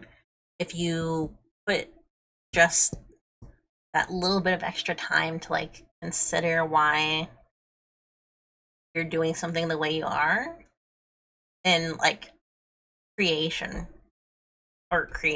like video games, media, even if it's like a handmade craft or something like that, you're thinking that extra step of like, okay, I'm doing it this way because if it if I don't, then like this thing doesn't make sense, or like this makes it just that little bit more believable. it gives it a little bit of realism. It grounds itself in like something that people can understand just a little bit more. I really like stuff like that.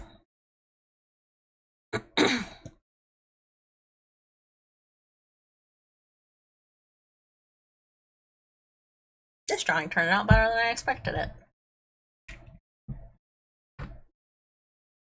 I started doodling and going off.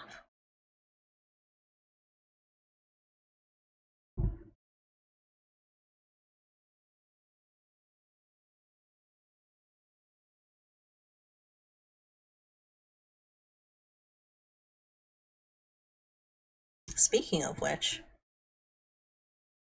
my design and all that, I posted at the beginning of October some pictures of like if I wasn't an alien archivist, what would I be? And I settled on like a Capricorn character. That was very true. I would absolutely, if I wasn't an alien, I would be a Capricorn character of some sort. Um Pull it up real quick. And I'll doodle it again. But I also did like some story concepts. This is a Capricorn character. You can see I still got the glasses. That's because I actually wear glasses in real life. But this is much more of a fantasy vibe, obviously. It's got like the skirt, some netting, a corset, like the cape, got the tail, some animal aspects in it. And this is like something similar to what I would do if I was going to be something else. I'm not going to be something else. I am what I am. This is the next closest thing. And then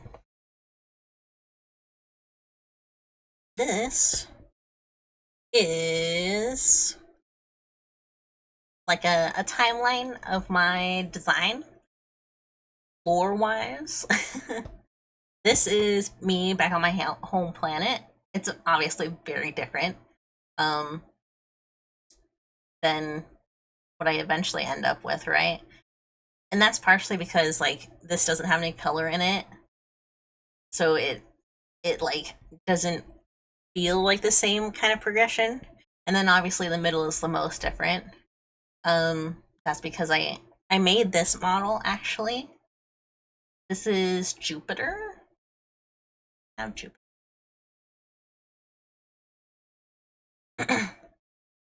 This is a model I don't really use anymore.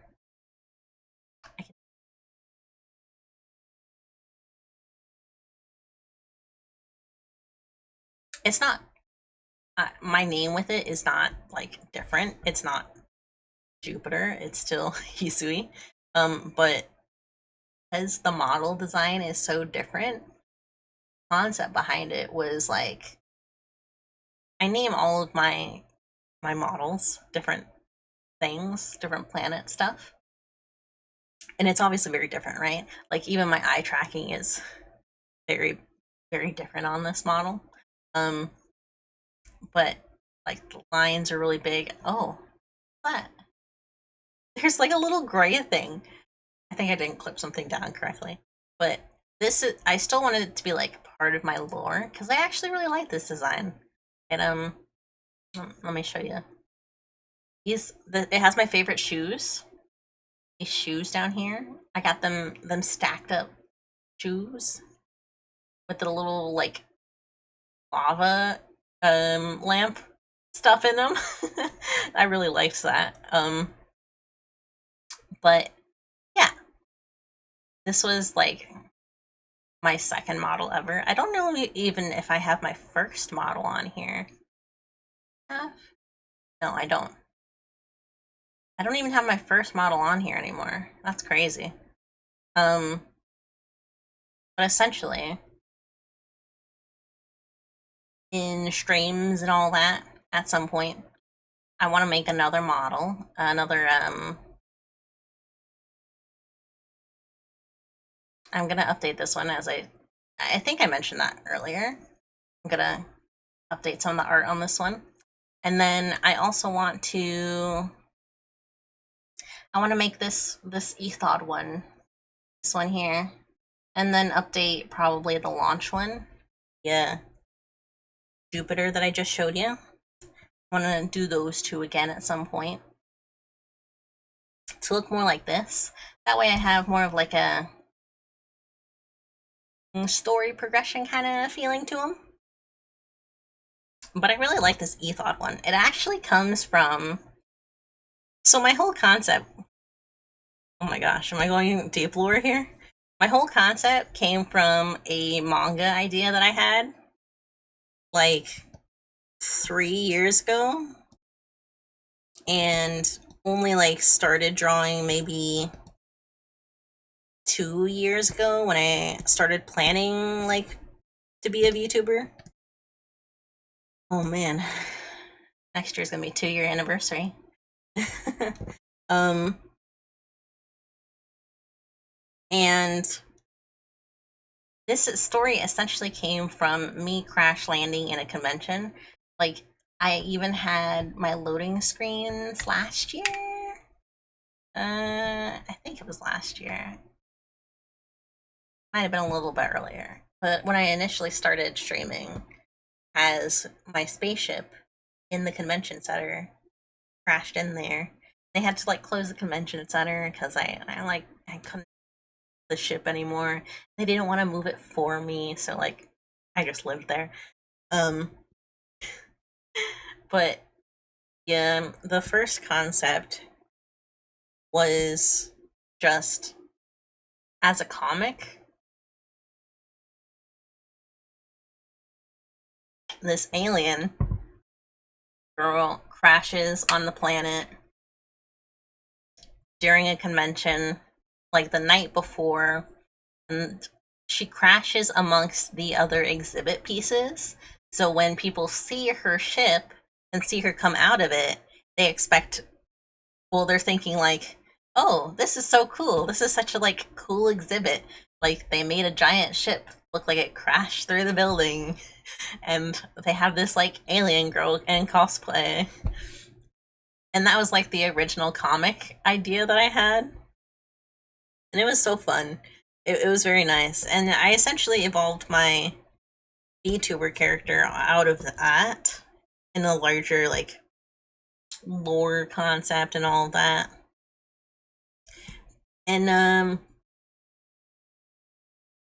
I still really like that initial design a lot, and I wanted some way to incorporate it. So at some point we're also going to do that. We're going to make that model. Not today. I'm not talking about today. But in general. Um yeah. I'm in the vibe. I'm excited to do art stuff and just like machinate over art. I'm excited to just I'm happy to just talk about art a lot. I think for a really long time I was kind of the last place that I really got to talk about art and all that was in high school. And I think I kind of missed it in some ways. Not just necessarily like talking about anime, but like talking about art. Because I had a lot of college level classes in art in high school because I was prepping to go to art college, and I just didn't get to do that. It was too expensive. But it was a nice place to talk about stuff and like get not critiques, but like there are some things when it comes to art that are just not easy to talk about if you are not an artist. It's hard to explain. Um, and that's something that I kind of missed, but I kind of realized as well in like streaming and all that I actually like, even if like I don't have anyone to talk specifically with it about, doesn't necessarily mean I can't talk about it. Even if people don't quite understand like what I'm talking about, it's still interesting sometimes. But it's interesting. I I have a lot of thoughts, and sometimes I'm not sure. Part of the reason that I think I hesitated so long to start streaming, because I've always wanted to do it, but part of the reason I hesitated so long to start doing it, and even the blog post, I had planned to do that from the very beginning of when I started streaming, but I didn't. And I think part of the reason that I hesitated to do that was because I was very worried of the fact that it wouldn't be interesting.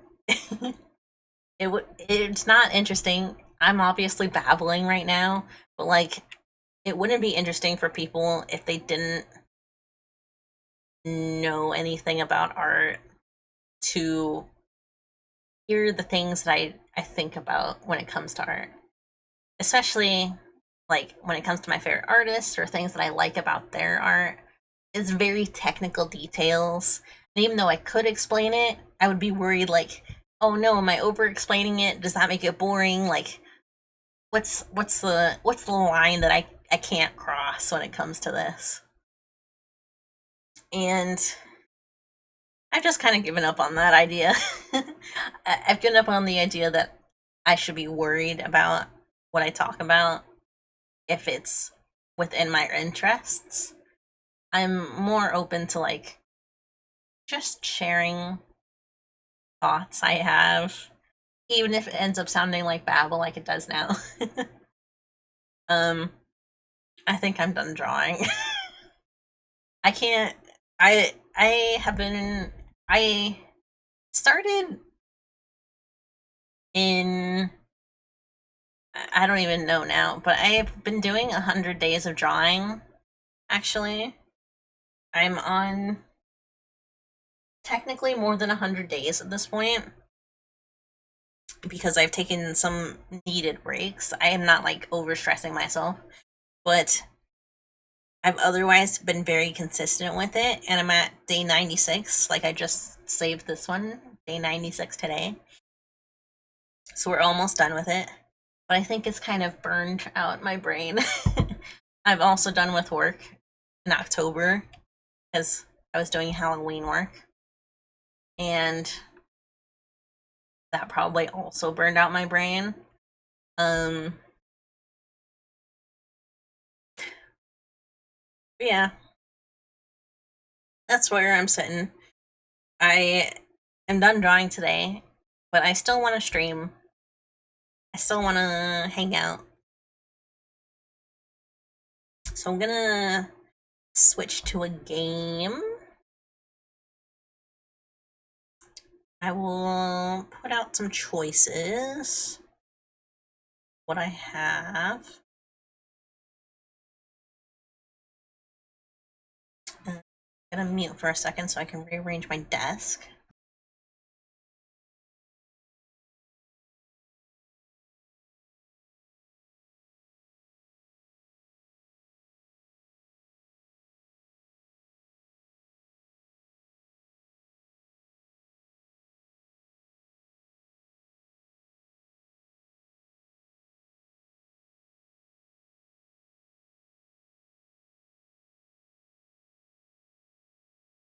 Okay, so the choices are Hollow Cure, Overwatch, or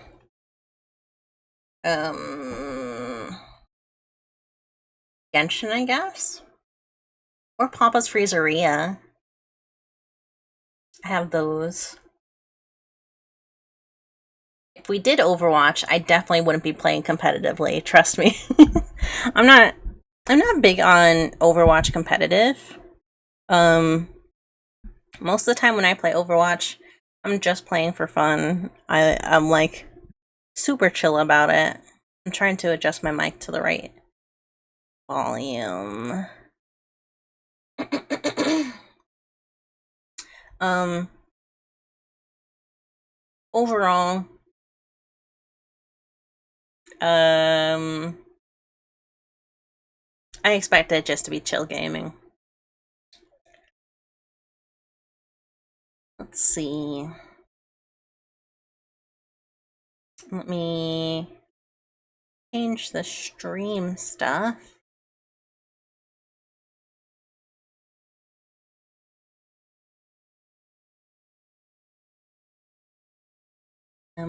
Stream title.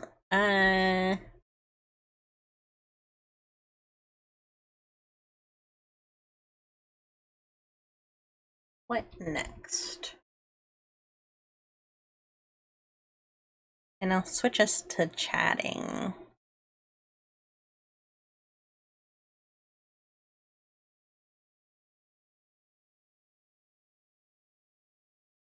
I'll keep my usual tags, honestly.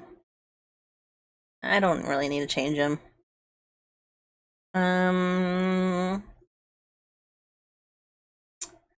But yeah, that's how I'm feeling. I don't know how I got onto that like whole talk about stuff. I think it had something to do with my favorite artists. How did I get there? I don't know.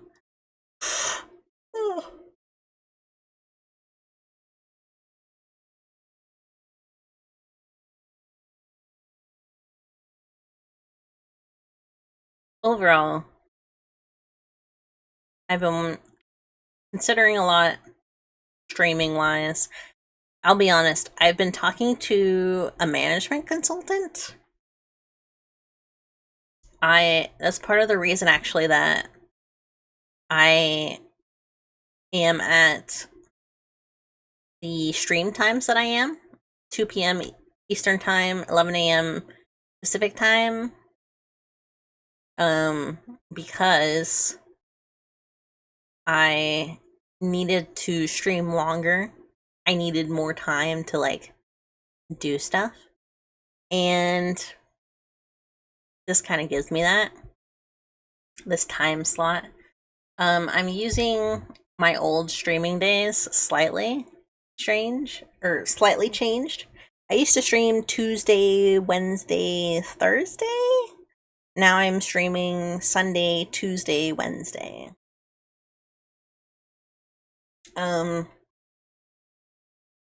But that's more because I am working on Fridays and Saturdays.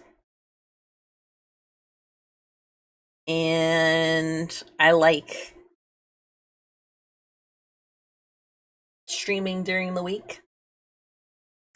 I feel like it has just cool enough vibes, just chill enough vibes.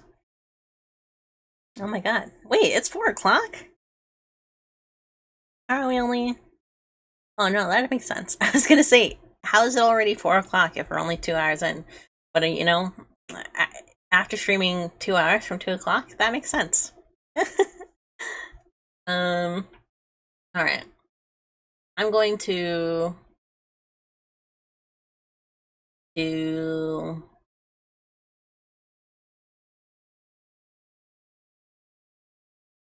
Overwatch. Actually, it might need to update, so maybe not. Let's see. Yep, it needs to update. We're not doing that. Alright, what about Hollow Cure? Wait, why is it opening over there? Don't open over there. No! Open over here!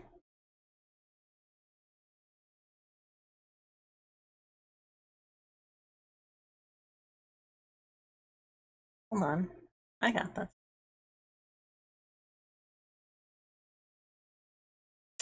Um, actually, I don't know that I like that either.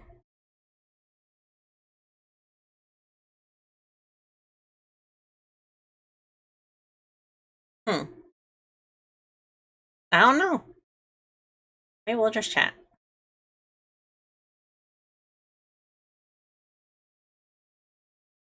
I don't know. I don't know. I updated the title to say I don't know. And now we're in chatting. Um,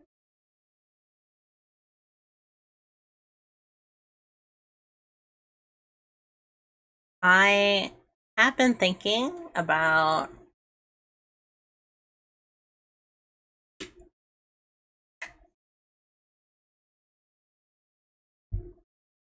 what have I been thinking about?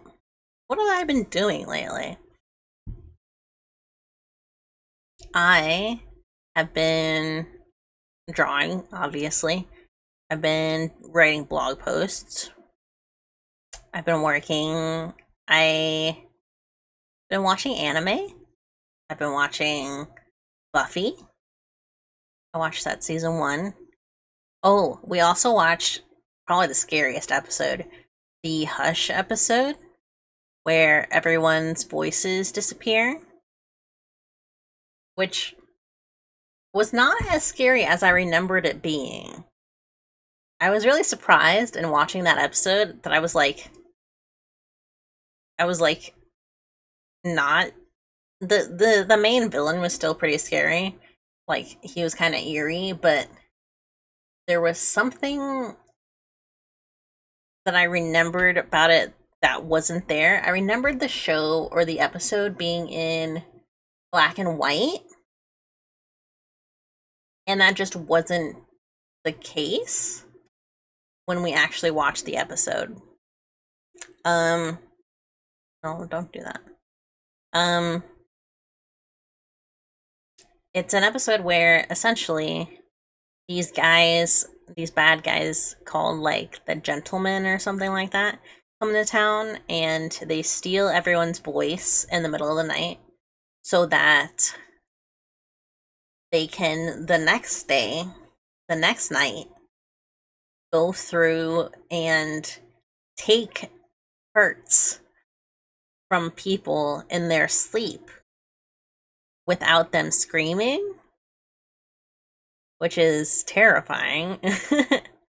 um, and then it's just like the whole Buffy gang getting together and trying to find where they're located, even though they can't talk and all that. Oh my god, why is my stream quality dipping? Hey yo, what's going on? Hey yo, stop what you're doing. Steam started downloading an update. Oh my god. I'm so sorry if that went like super crunchy. That's crazy. Um, but essentially, we watched that episode and I was like, I can't believe I used to be scared of that. And that was that. I was really surprised, like, how much less scary the episode in its entirety was. The scariest part was definitely still, like, the guys themselves. Like, they had this really big. It reminded me of. You know that creepy pasta where there's a smiling guy dancing down the street? It reminded me a lot of that creepy pasta. And it had that vibe where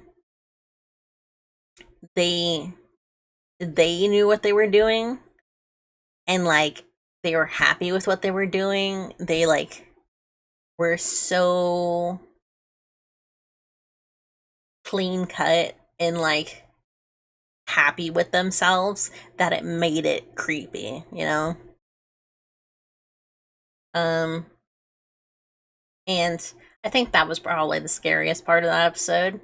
Otherwise it wasn't as creepy as I remembered it. For some reason I remember the episode being in black and white, even though it wasn't in black and white. It was totally in color. maybe because the guys were black and white, my brain kind of like superimposed that to the rest of it. But yeah. I'm gonna see if TITS is still working.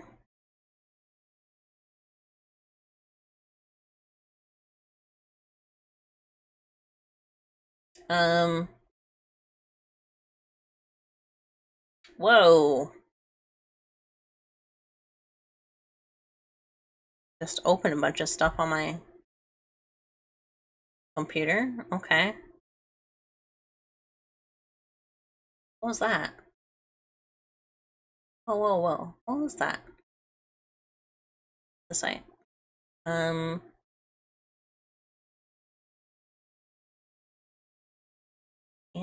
I am live. Thank you for letting me know.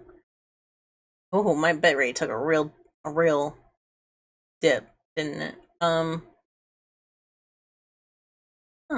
Weird. Looks fine otherwise. I'm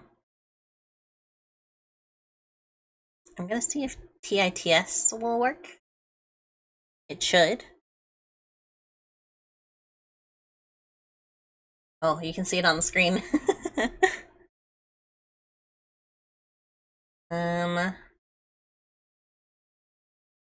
What is it? Toss? I think it's capital toss. Yup.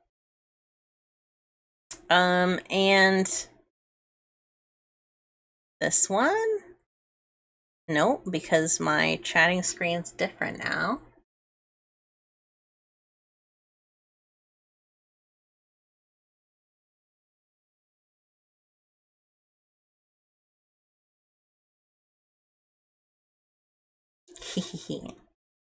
Let's see. That's FN. N? Yeah, there we go. And it'll fade away. What else? What else? I've been contemplating playing the rest of Bomb Rush Cyberpunk because I really enjoyed the game. Oh, toss is enabled now, by the way, so you can toss stuff. And overall, I think I am done with the game, even though I didn't actually finish it. Which is disappointing. I really was enjoying it. But I think the combos are maybe just a little too difficult for me to do.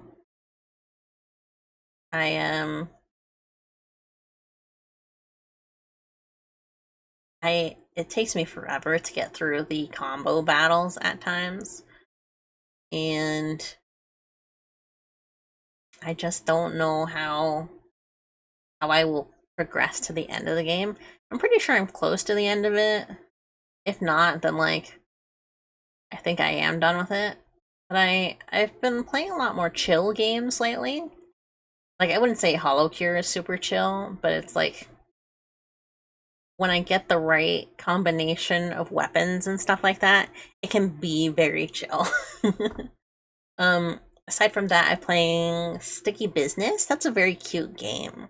It's where you essentially make your own like sticker business, and it's just managing like the production and shipping of that stuff, the stickers that you make. And you can like print your own stickers from the in-game assets. It's really cute. I tried playing Baldur's Gate. I stopped playing at some point because like I don't know. I think I got tired and I was playing it for a really long time. I was like really invested in it. And I think sometimes I recognize that I get too invested in a game and I'm like, all right, I gotta stop. And I think that was the case with Baldur's Gate. I did the same thing with Persona 5, where when the game initially came out, I literally played it from minute one that it was released because I had it pre-installed, and I literally played it for 42 hours straight. I'm not joking. I played it for 42 hours straight. The very first one, not even Royal, just the very first one of Persona 5 that came out. Oh my god. I think I got almost halfway through the game in that first 42 hours. It was crazy. I was really excited for it too. It was like just one of those games that like I had been waiting forever for, because I had played Persona 3 Portable like maybe a year before that. I had gotten a PS Vita specifically to be able to play Persona Portable.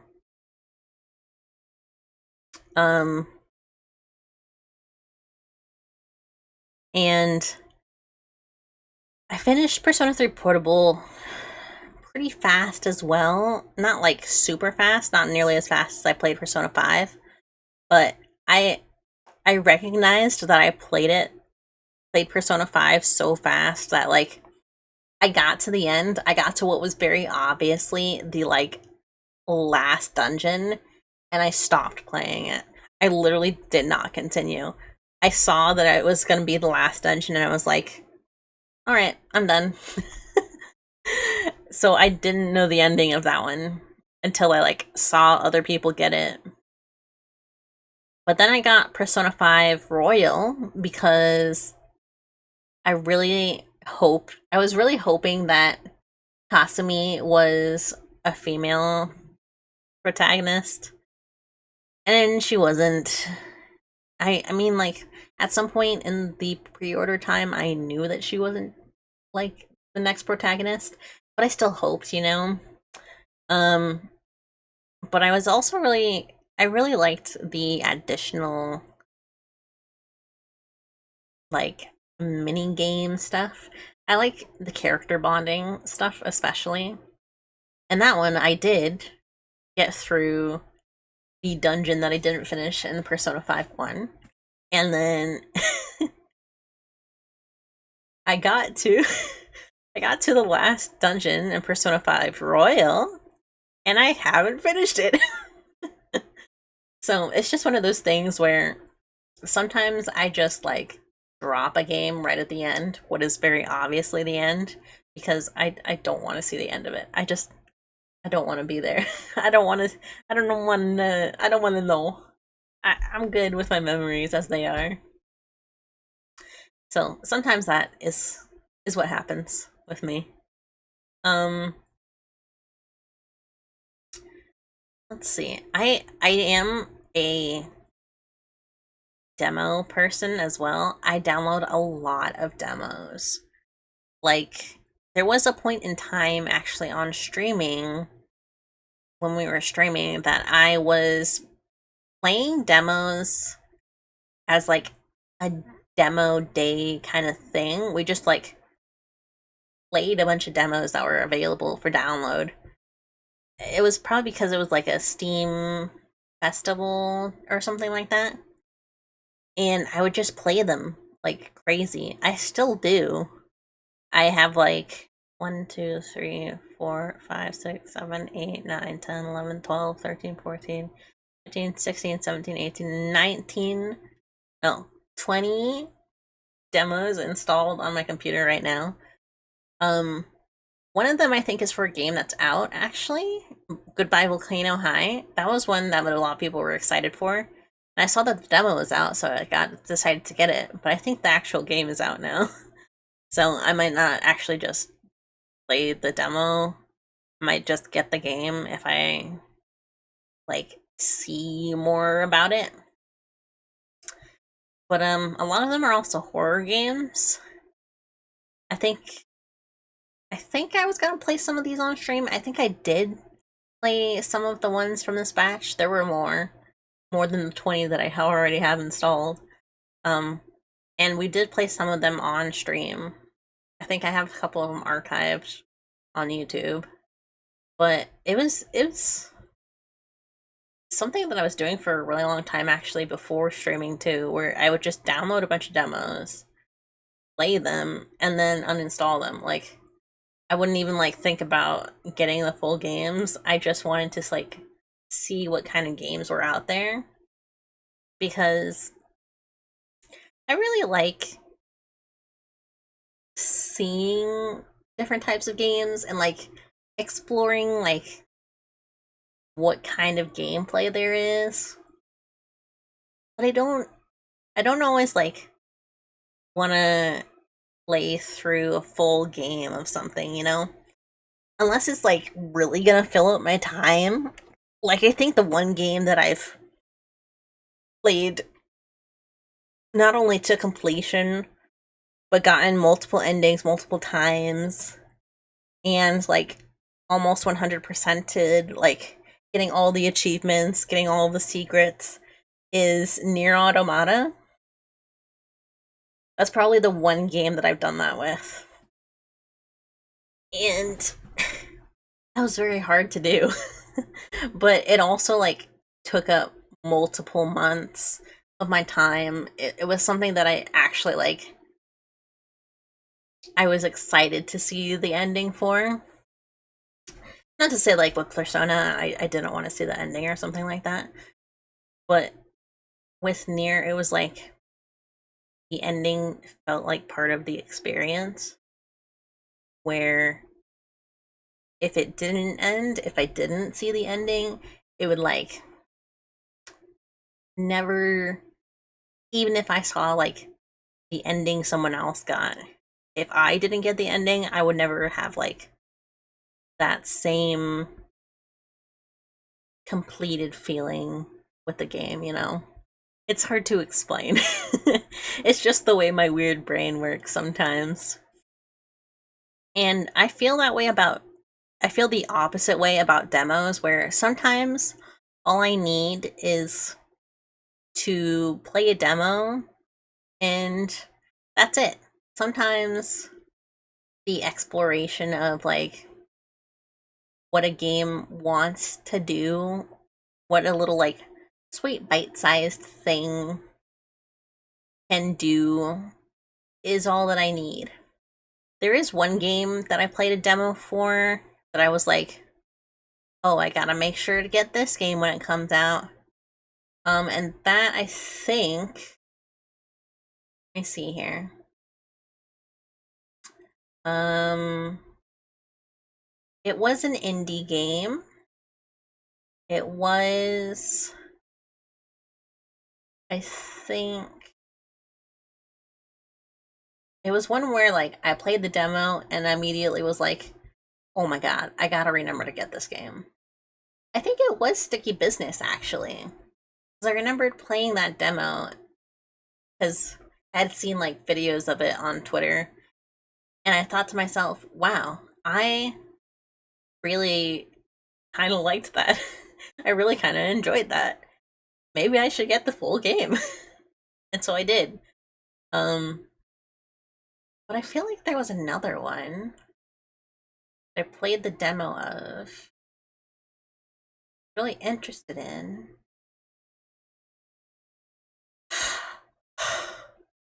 Oh, num num num. Oh, it's not out yet. um, it's called diffraction.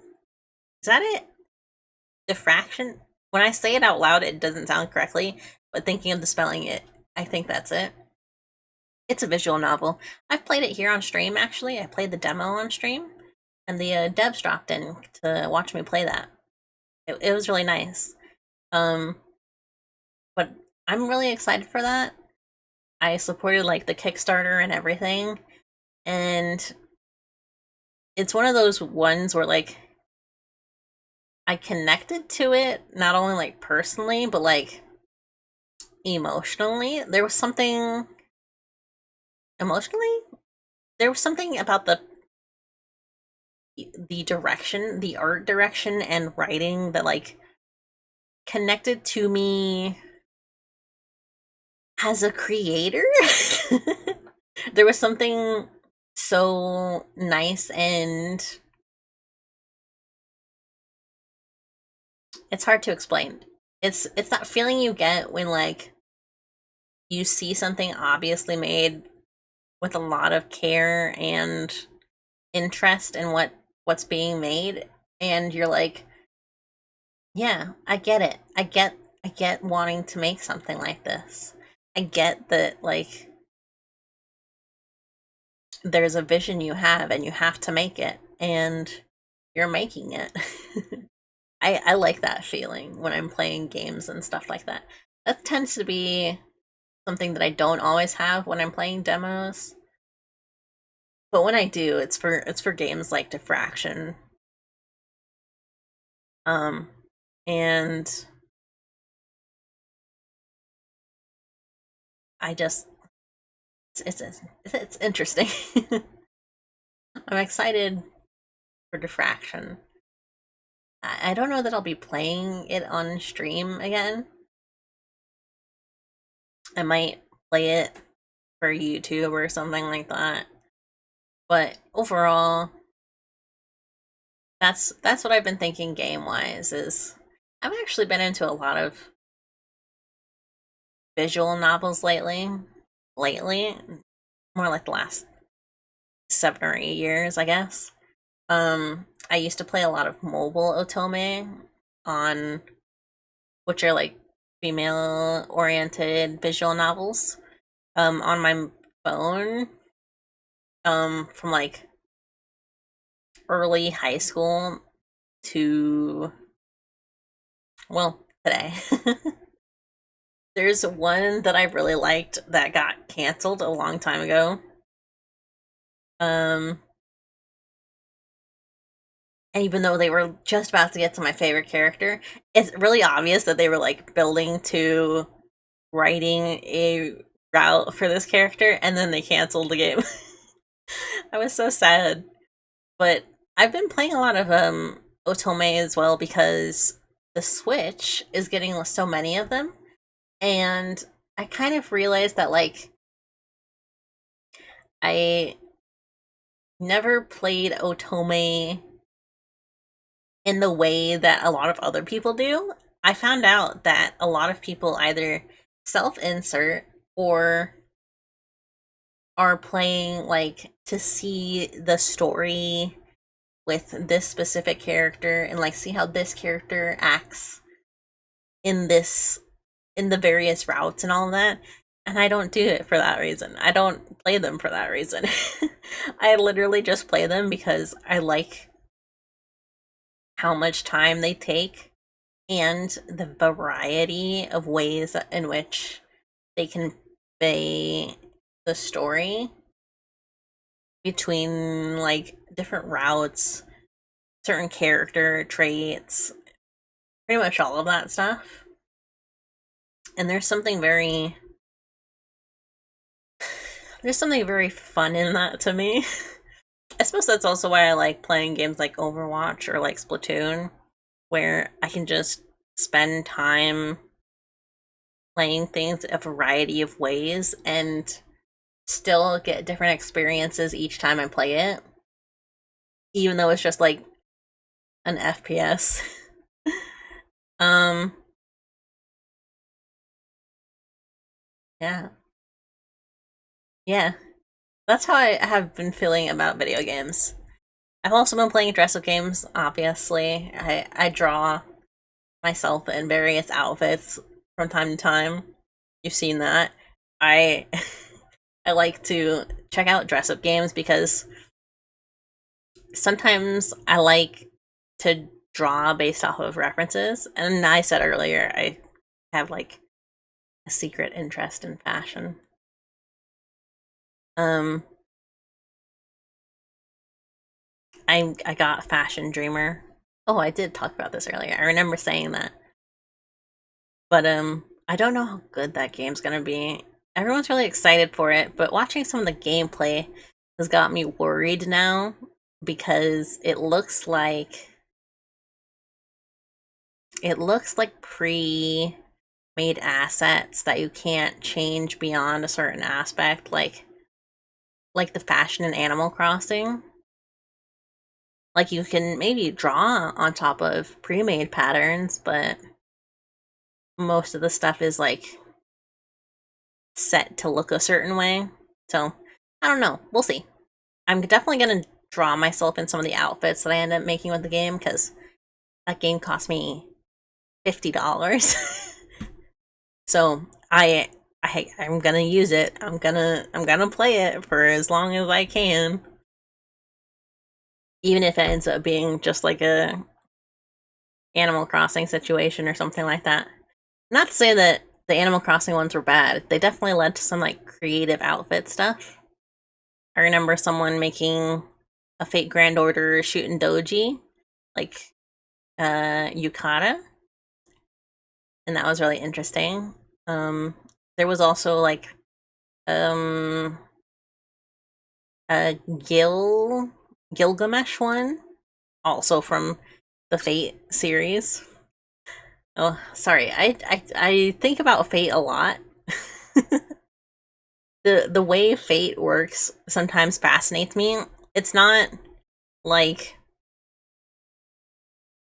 not everyone enjoys it, but it is nonetheless really popular. Some people don't really like the way that they use historical characters, I guess. It's hard to explain because I understand like both sides of it, like wanting historical characters to be portrayed certain ways or like not wanting them to be stereotyped because they are historical real people, and like it would do better as like storytellers to give them more depth than stereotypical appearances and stuff like that. And they don't always do that. Plus some of the gender bend stuff is not it's not great. It's no fun. It's like it's weird at times. And there's like this overinvestment in Saber and the blonde haired, blue eyed girls. But I think that's more, I don't think that's always a problem. I understand like having a popular character and like wanting to use that popular character to make sure that the marketing is getting pushed out to the right people. I definitely understand like feeling like that character gets too much attention. Um, and that's kind of how I feel about Fate as a general franchise. I really enjoy Fate Grand Order because like it kind of lets you focus on what you want to focus on, even if it's like telling a broader story. You still like get the chance to learn about multiple characters because like if they put in a character, it's because there's a story to go along with it most of the time. There are some of the lower rarity characters that don't get as much attention, but like I understand they're lower rarity. They're usually like popular fictional characters and stuff like that.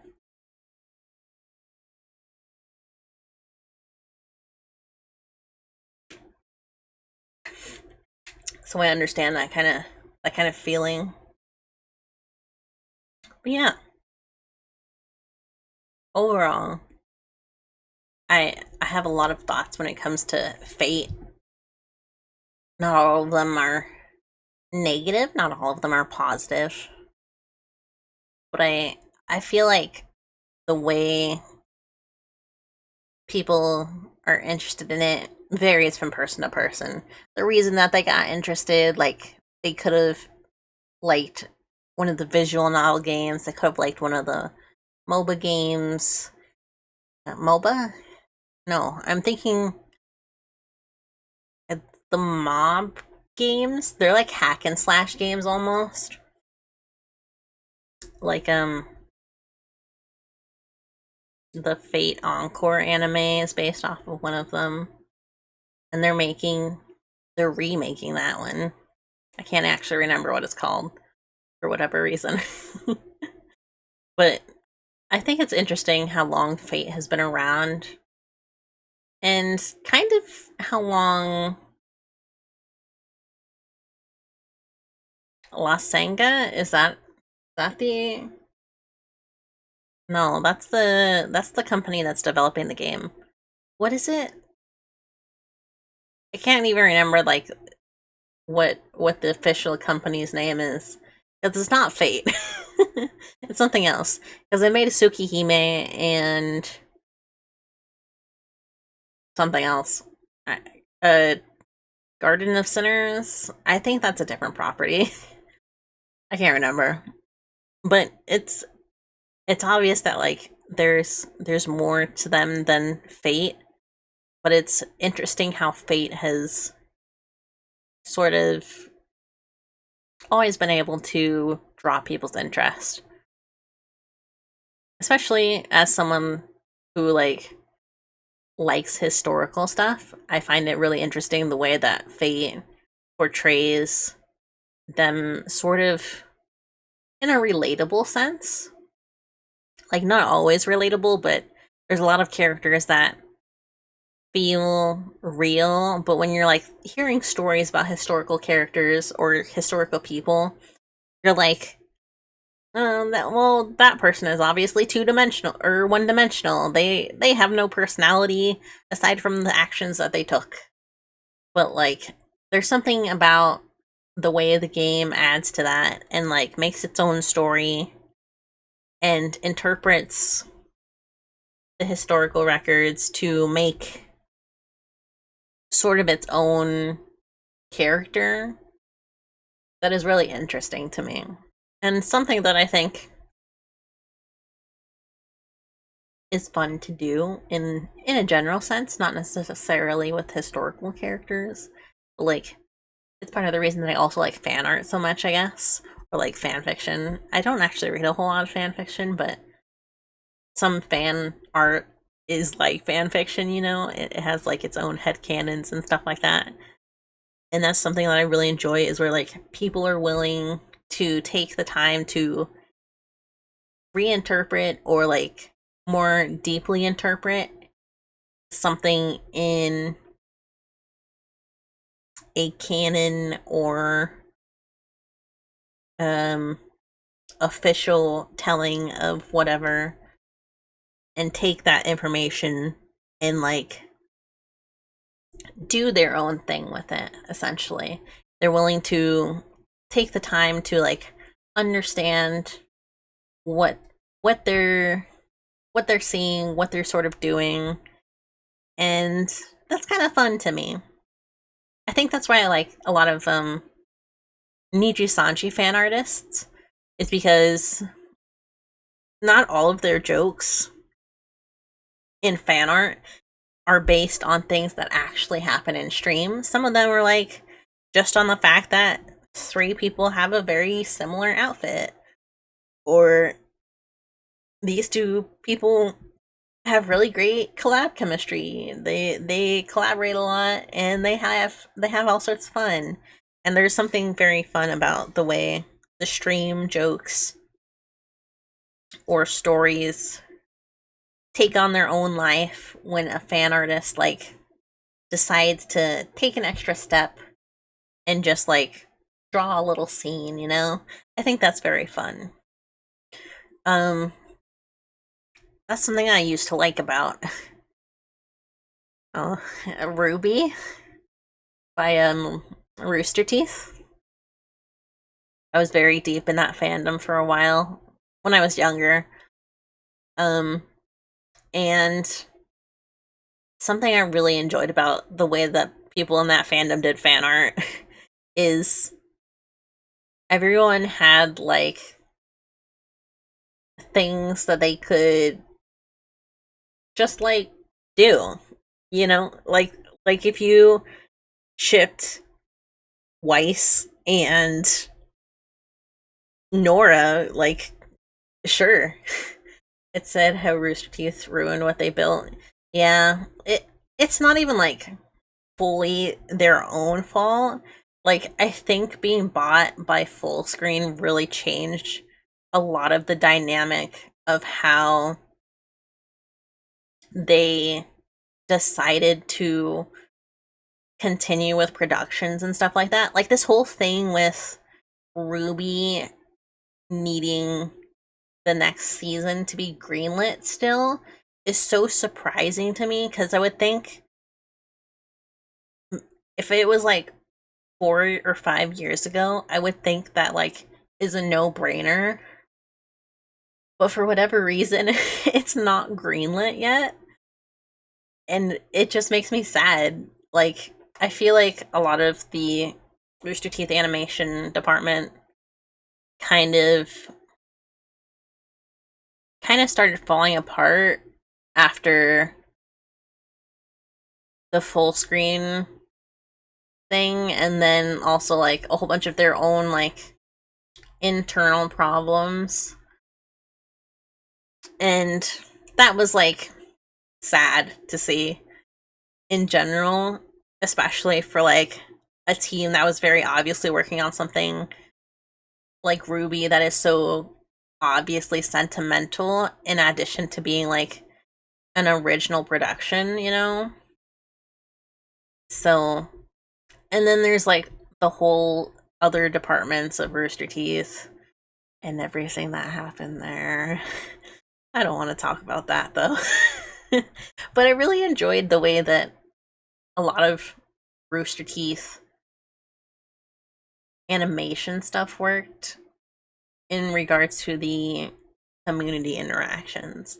I feel like it was really cool the way that there was an artist called Dishwasher, Dish 190 or something like that. They had a couple numbers at the end, and they were doing a lot of really cool Ruby fan art of like a sort of cyberpunky kind of thing. And they like collaborated with that artist. They like brought them in to do some concept art stuff for the next season because it had all of technical stuff.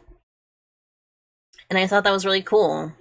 And then there was like this really nice feeling of accepting fan art, even if it was like very obviously like just silly doodles or something like that. Like, it was something that was very obviously not canon or wouldn't be canon or something, but like it was still fun to think about, you know?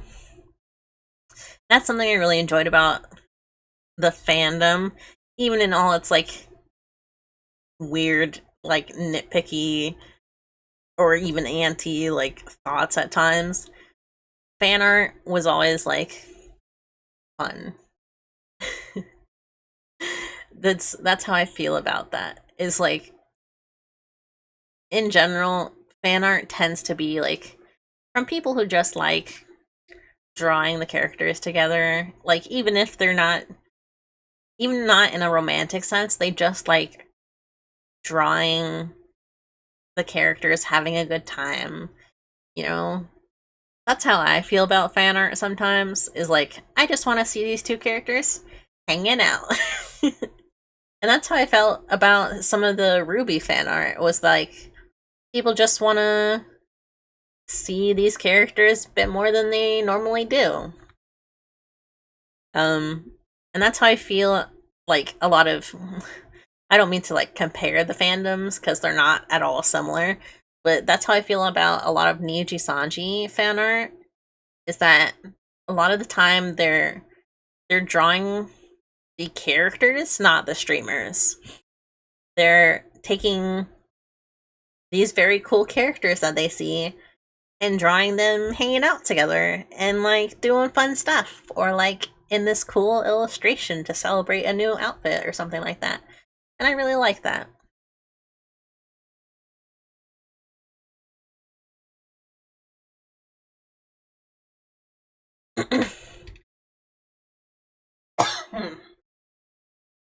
Oh, hold on, I got a cough.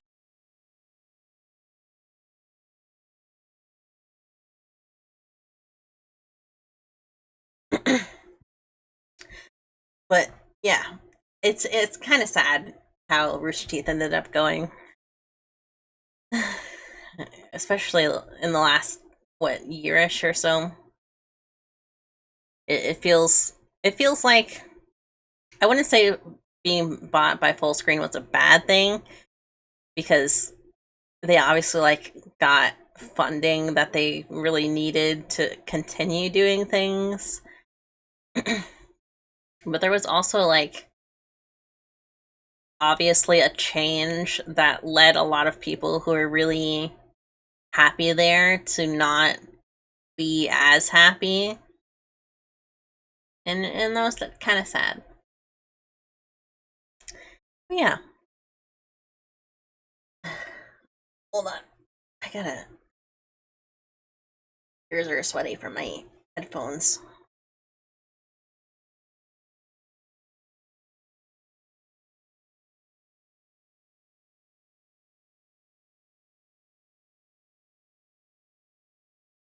Lately I've been thinking is there a possibility that something like Ruby that has like uh actually, I guess the Digital Circus is a new there's like a new animated web show, I guess. From what I understand, it's going to be a show. There's only like a pilot episode out right now. By Gooseworks. I think that's their name. Called Digital Circus, and it's really good. It's like a web show, and I feel like if if it continues, it'll be really good.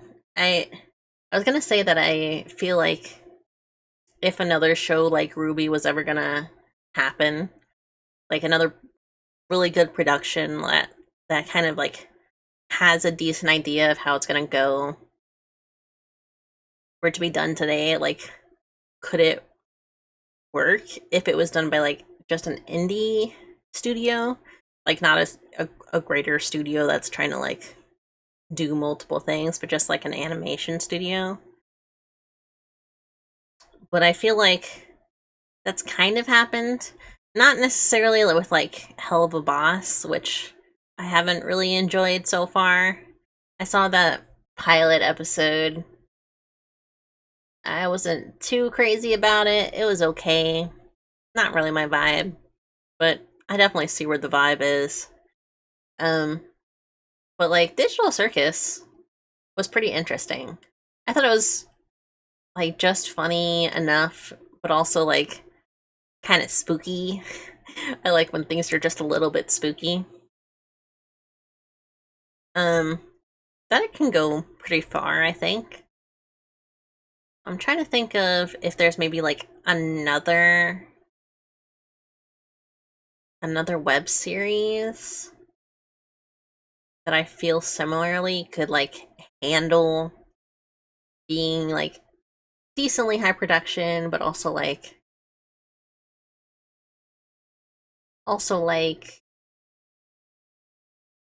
mm, have the fandom of a really big group of people who like really like it and are like interested in portraying a lot of different things in fan art or like fan fiction or like just talking about it, you know?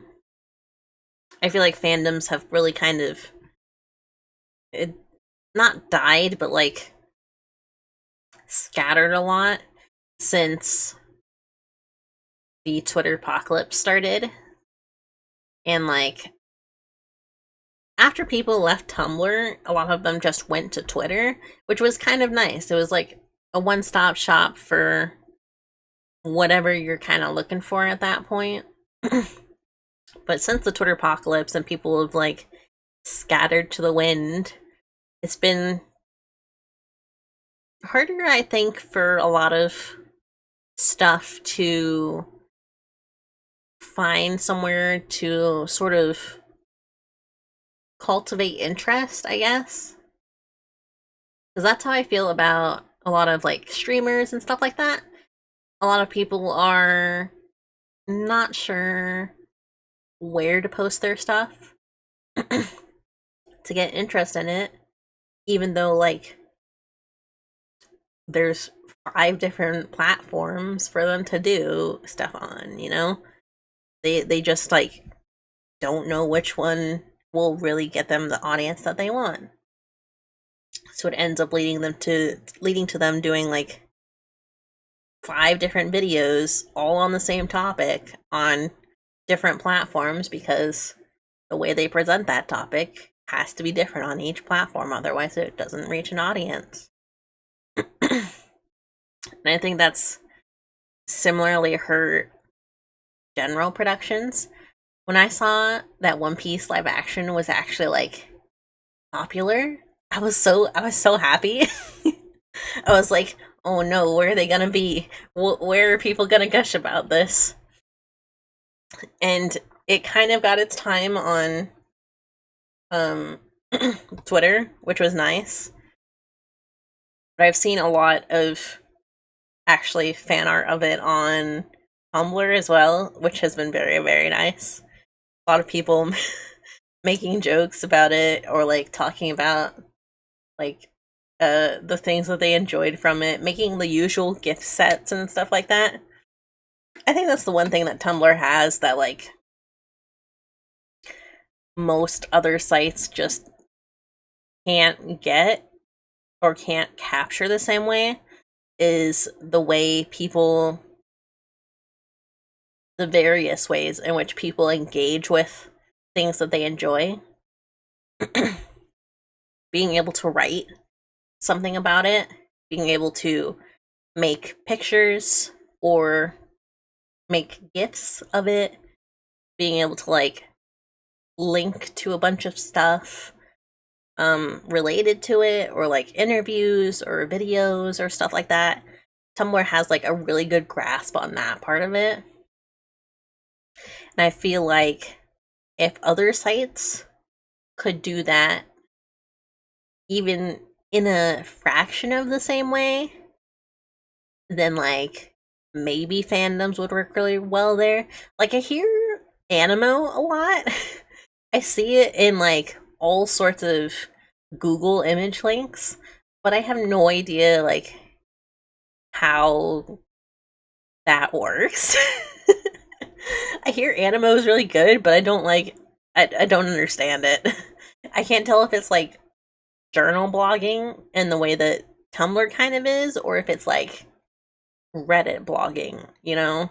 It's got that form style to it, but there's something about the way that posts are made that feels like Reddit.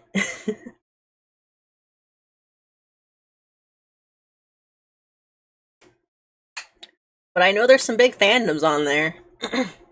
I know that's how like Tokyo Revengers got really popular, because I know that there were some really big anime fandoms that posted about it a lot. Um yeah. Well, that's been my thoughts lately. Been thinking about Rooster Teeth again because there was a YouTube video that popped up on my recommended that was like maybe a month old at this point, about Rooster Teeth and the rise and fall of Rooster Teeth. And I haven't watched it yet. So much has happened. I don't know. I have made my own feelings about it. There are certain things that I doubt will ever get resolved fully in some way. But there's also things that like I have made my peace about. I'm like done thinking about them. You know, actually, that reminds me of Genshin. I really enjoy Genshin. I love the game. I love playing it. I love the story. I just there's this thing with their characters, and I guess the world building that just doesn't work for me. I've made a post on Tumblr about it before where I talked about, like, in the lead up to Sumeru, how weird it is that there are some characters that you can't really tell where they're from. I think with Mondstadt, it was a little bit easier to say, like, oh yeah, they're from Mondstadt. You know, the one town that's Mondstadt. But then with Liyue and Inazuma, Liyue especially, there was like this sense of characters just kind of existing in the area and not really having somewhere that they were from. And that's something that I kind of like wish they talked about more, or like had better seated in the world, like with NPCs or something like that. It made me realize how empty a lot of the initial parts of Genshin felt. Especially after Inazuma and leading into Sumeru, I was like, Liyue and Mondstadt are so empty. There's like nothing to do there. And I think that's why a lot of people sort of blaze through those two parts in particular, and why Inazuma and Sumeru have felt so much longer than they were. And that's something that I haven't quite like figured out if I enjoy or dislike about it yet. Not to mention other stuff that like it's harder to talk about. But I have like made text posts about, essentially. I don't want to go into details. I don't want to like talk about it because then I'll just rant about it. But it's something where like I wonder in the production processes sometimes about certain things how much of it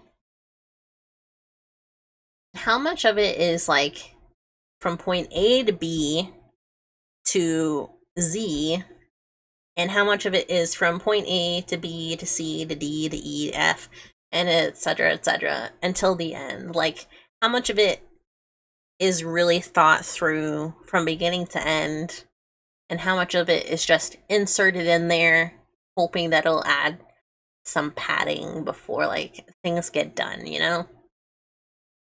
That's how I felt, like, hearing about the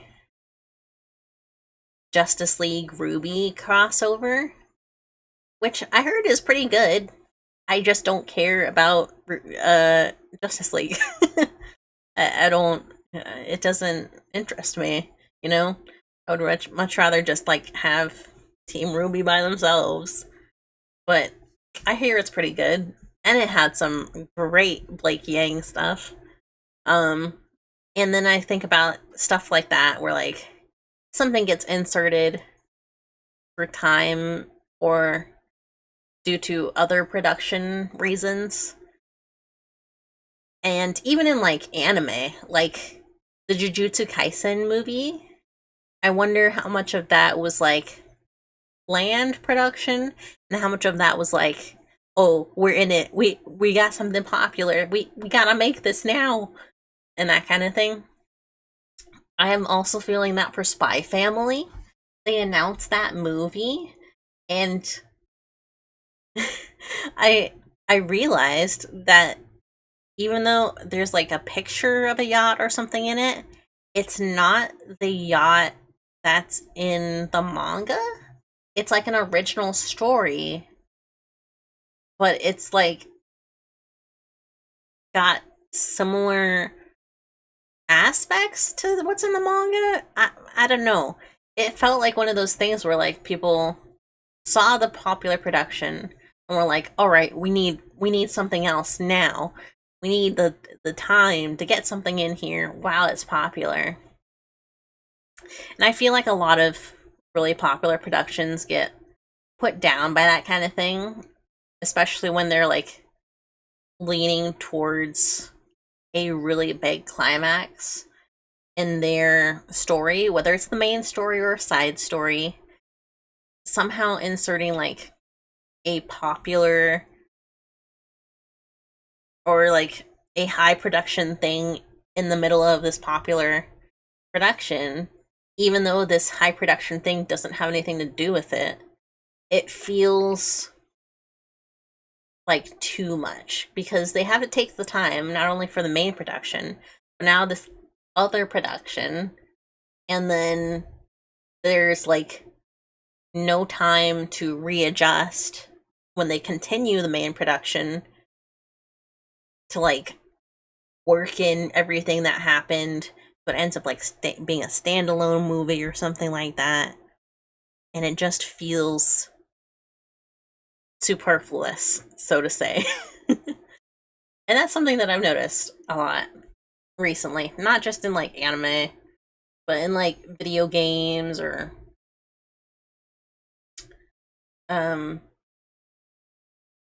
shows. Like I feel like that's a big reason that a lot of popular shows end up like getting canceled these days. I say these days, but I mean like the last 3 or 4 years, because I've noticed it a lot then. And I feel like the whole writer strike kind of was a result of that kind of growing as well. Like people were noticing that their writing was being used as like padding for something that like they weren't getting paid for. And so it just like it worked as like this extra thing, but like it didn't really bolster the production in the way that they wanted it to. Sure, they were getting hired for like writing for this big production for this really popular thing, but like it wasn't really needed. It didn't like get extra profits. It didn't like do anything extra for the story, so to speak. And then they just kind of like get let go afterwards after it doesn't succeed, and they're like, and then like executives are like, well, this didn't work, so obviously like we don't need you or something like that. It feels like there's so many things that end up happening like that. So I just hope that it doesn't continue now that the writer's strike is over, and like there's this growing sense of it in anime, especially after Demon Slayer. The hype on Demon Slayer was so big, and then the manga ended, and the fact that it's like extended production for the anime somehow, there's still like a lot of gaps in it. There was the movie, and yet it's still like it's still kind of going. Feels odd.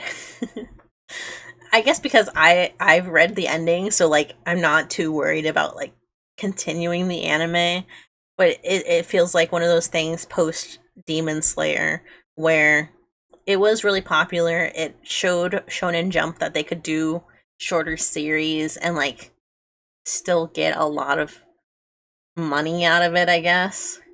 But it feels odd for the rest of the anime production and manga production to follow suit and like lean on really short series and just like superfluously like keep making stuff off of it, you know, just like unnecessarily keep producing more and more about it. It feels odd. I hope it kind of slows down. I hope it slows down again. Something that I sort of noticed in the YouTube sphere, but is also changing because long form content is coming back. I was getting really like weirded out by the way that people were not naming their series as series. Like, they were making multiple videos on the same thing, but they wouldn't put part 1 and part 2 in the names of the titles or anything like that. I was getting kind of upset by that. I was like, how am I supposed to know that this is related to this thing if you don't say that?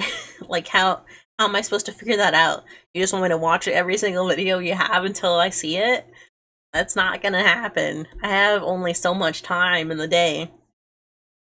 And that's been kind of like altered by like long form content coming back, which has been nice.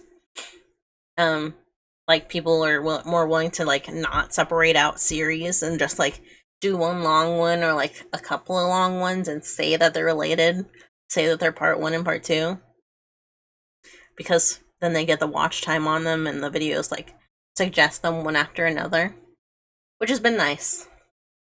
I was worried that people were just gonna like be posting videos and not really caring if people continued watching other videos of theirs or something like that, you know?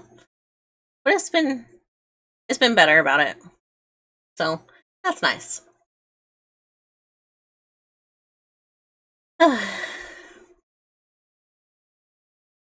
Yeah. I don't have much else to talk about, I think.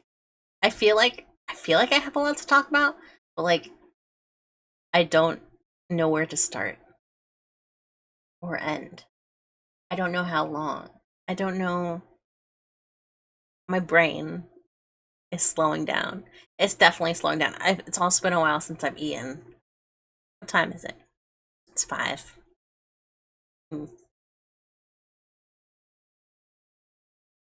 Mm-hmm. Let me see what the schedule for next week is going to look like, and then I will say we'll end stream. But I want to see what we're going to be doing. I scheduled out this entire month, so I should have an idea going forward of what we'll be doing each day.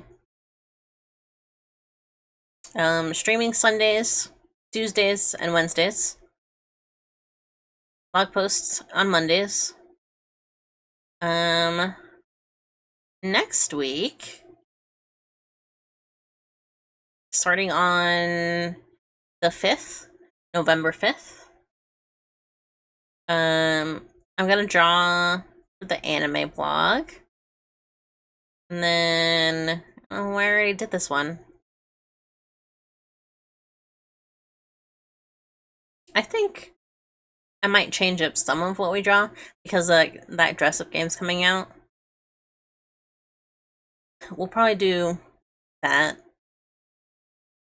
I think I did post a schedule for next week. The days will all be the same. I just don't know that we'll exactly do everything that I say word by word. Yeah. I have next Sunday is drawing a slice of life manga. So we'll probably continue from like what we drew today. Not exactly though. I wasn't super crazy about what I drew today. So it'll probably change a little bit. But oh yeah. They're for the slice of life drawings are for a YouTube video, which I'm excited to do. I just have to like, I think if I write out a bit more of like what I'm thinking about in regards to it, I'll have a better idea of what we're drawing. Overall, I want to talk about like how slices of like anime has kind of this fantasy quality to it, but not like a elf kind of fantasy or something like that. More like wish fulfillment. Even though it's like technically the chillest, like everyday kind of relatable content shows and stuff like that, there's something very wish fulfillment, fantasy, unreachable desire kind of thing about slice of life that is really interesting to me. It's not like a negative thing, it's definitely like a positive thing where it's nice to see that people are so interested in like being able to live an everyday life, being able to like go out camping or being able to like do cosplay or like build a relationship and get married or something like that. It's kind of nice, you know? It makes me happy to see that those genres are getting popular again. And that's kind of what I want to talk about in the video. But not like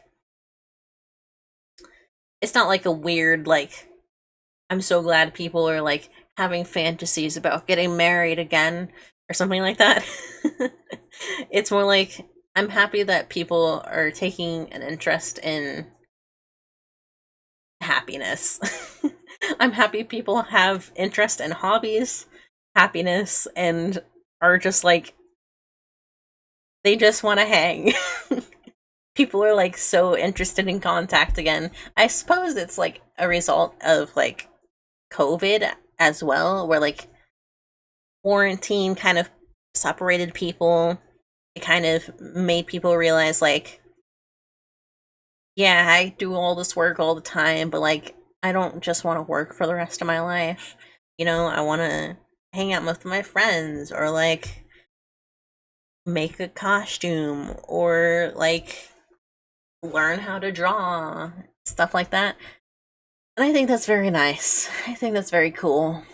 I think it's very, very chill. So I'm hoping that video will come out either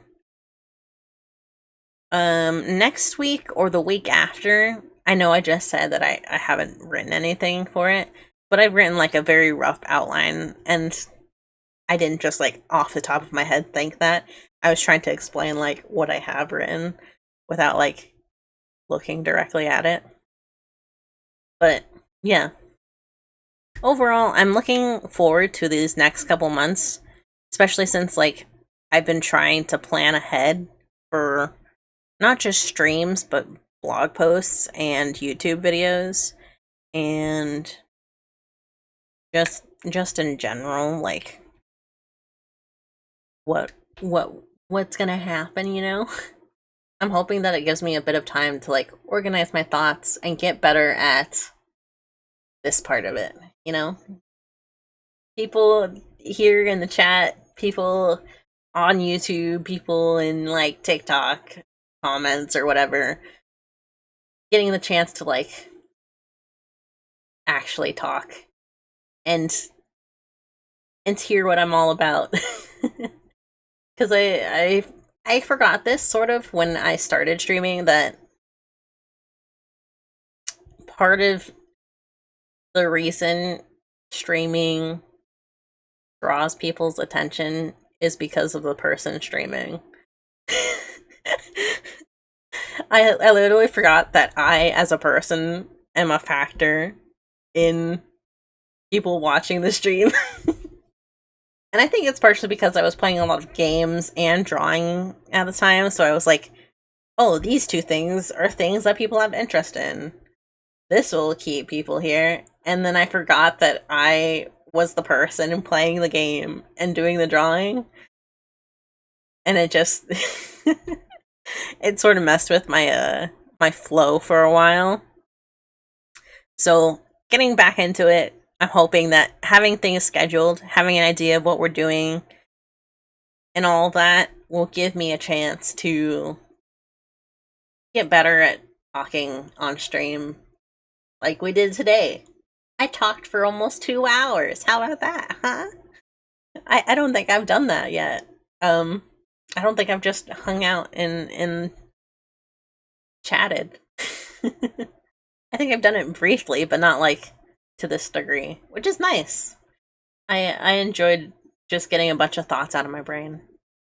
I sometimes I think too much about things like anime publishers, manga publishers, and I just want to like talk about it, and I don't. have anywhere to do it. So it was nice to just kind of do that earlier. And even now, like just getting to talk about why I like fan art and stuff like that. That was nice too. So, yeah. That's gonna be all for today. I'm gonna get some food, I think. um I'll probably post the drawing of myself on Twitter. Probably not the other two doodles though. Those will stay stream exclusives. I will be back on Sunday. Same time, same place. You know how it goes. um and then we will be drawing again. I think the plan is to draw for my anime blog post. So I'm probably gonna just draw myself sitting at a computer watching anime or something like that. Maybe draw one of my favorite anime or something. I don't know. We'll see. I'll figure it out before stream. So we're not just sitting here. I hope you have a good day. Whether it's tomorrow or today. And goodbye.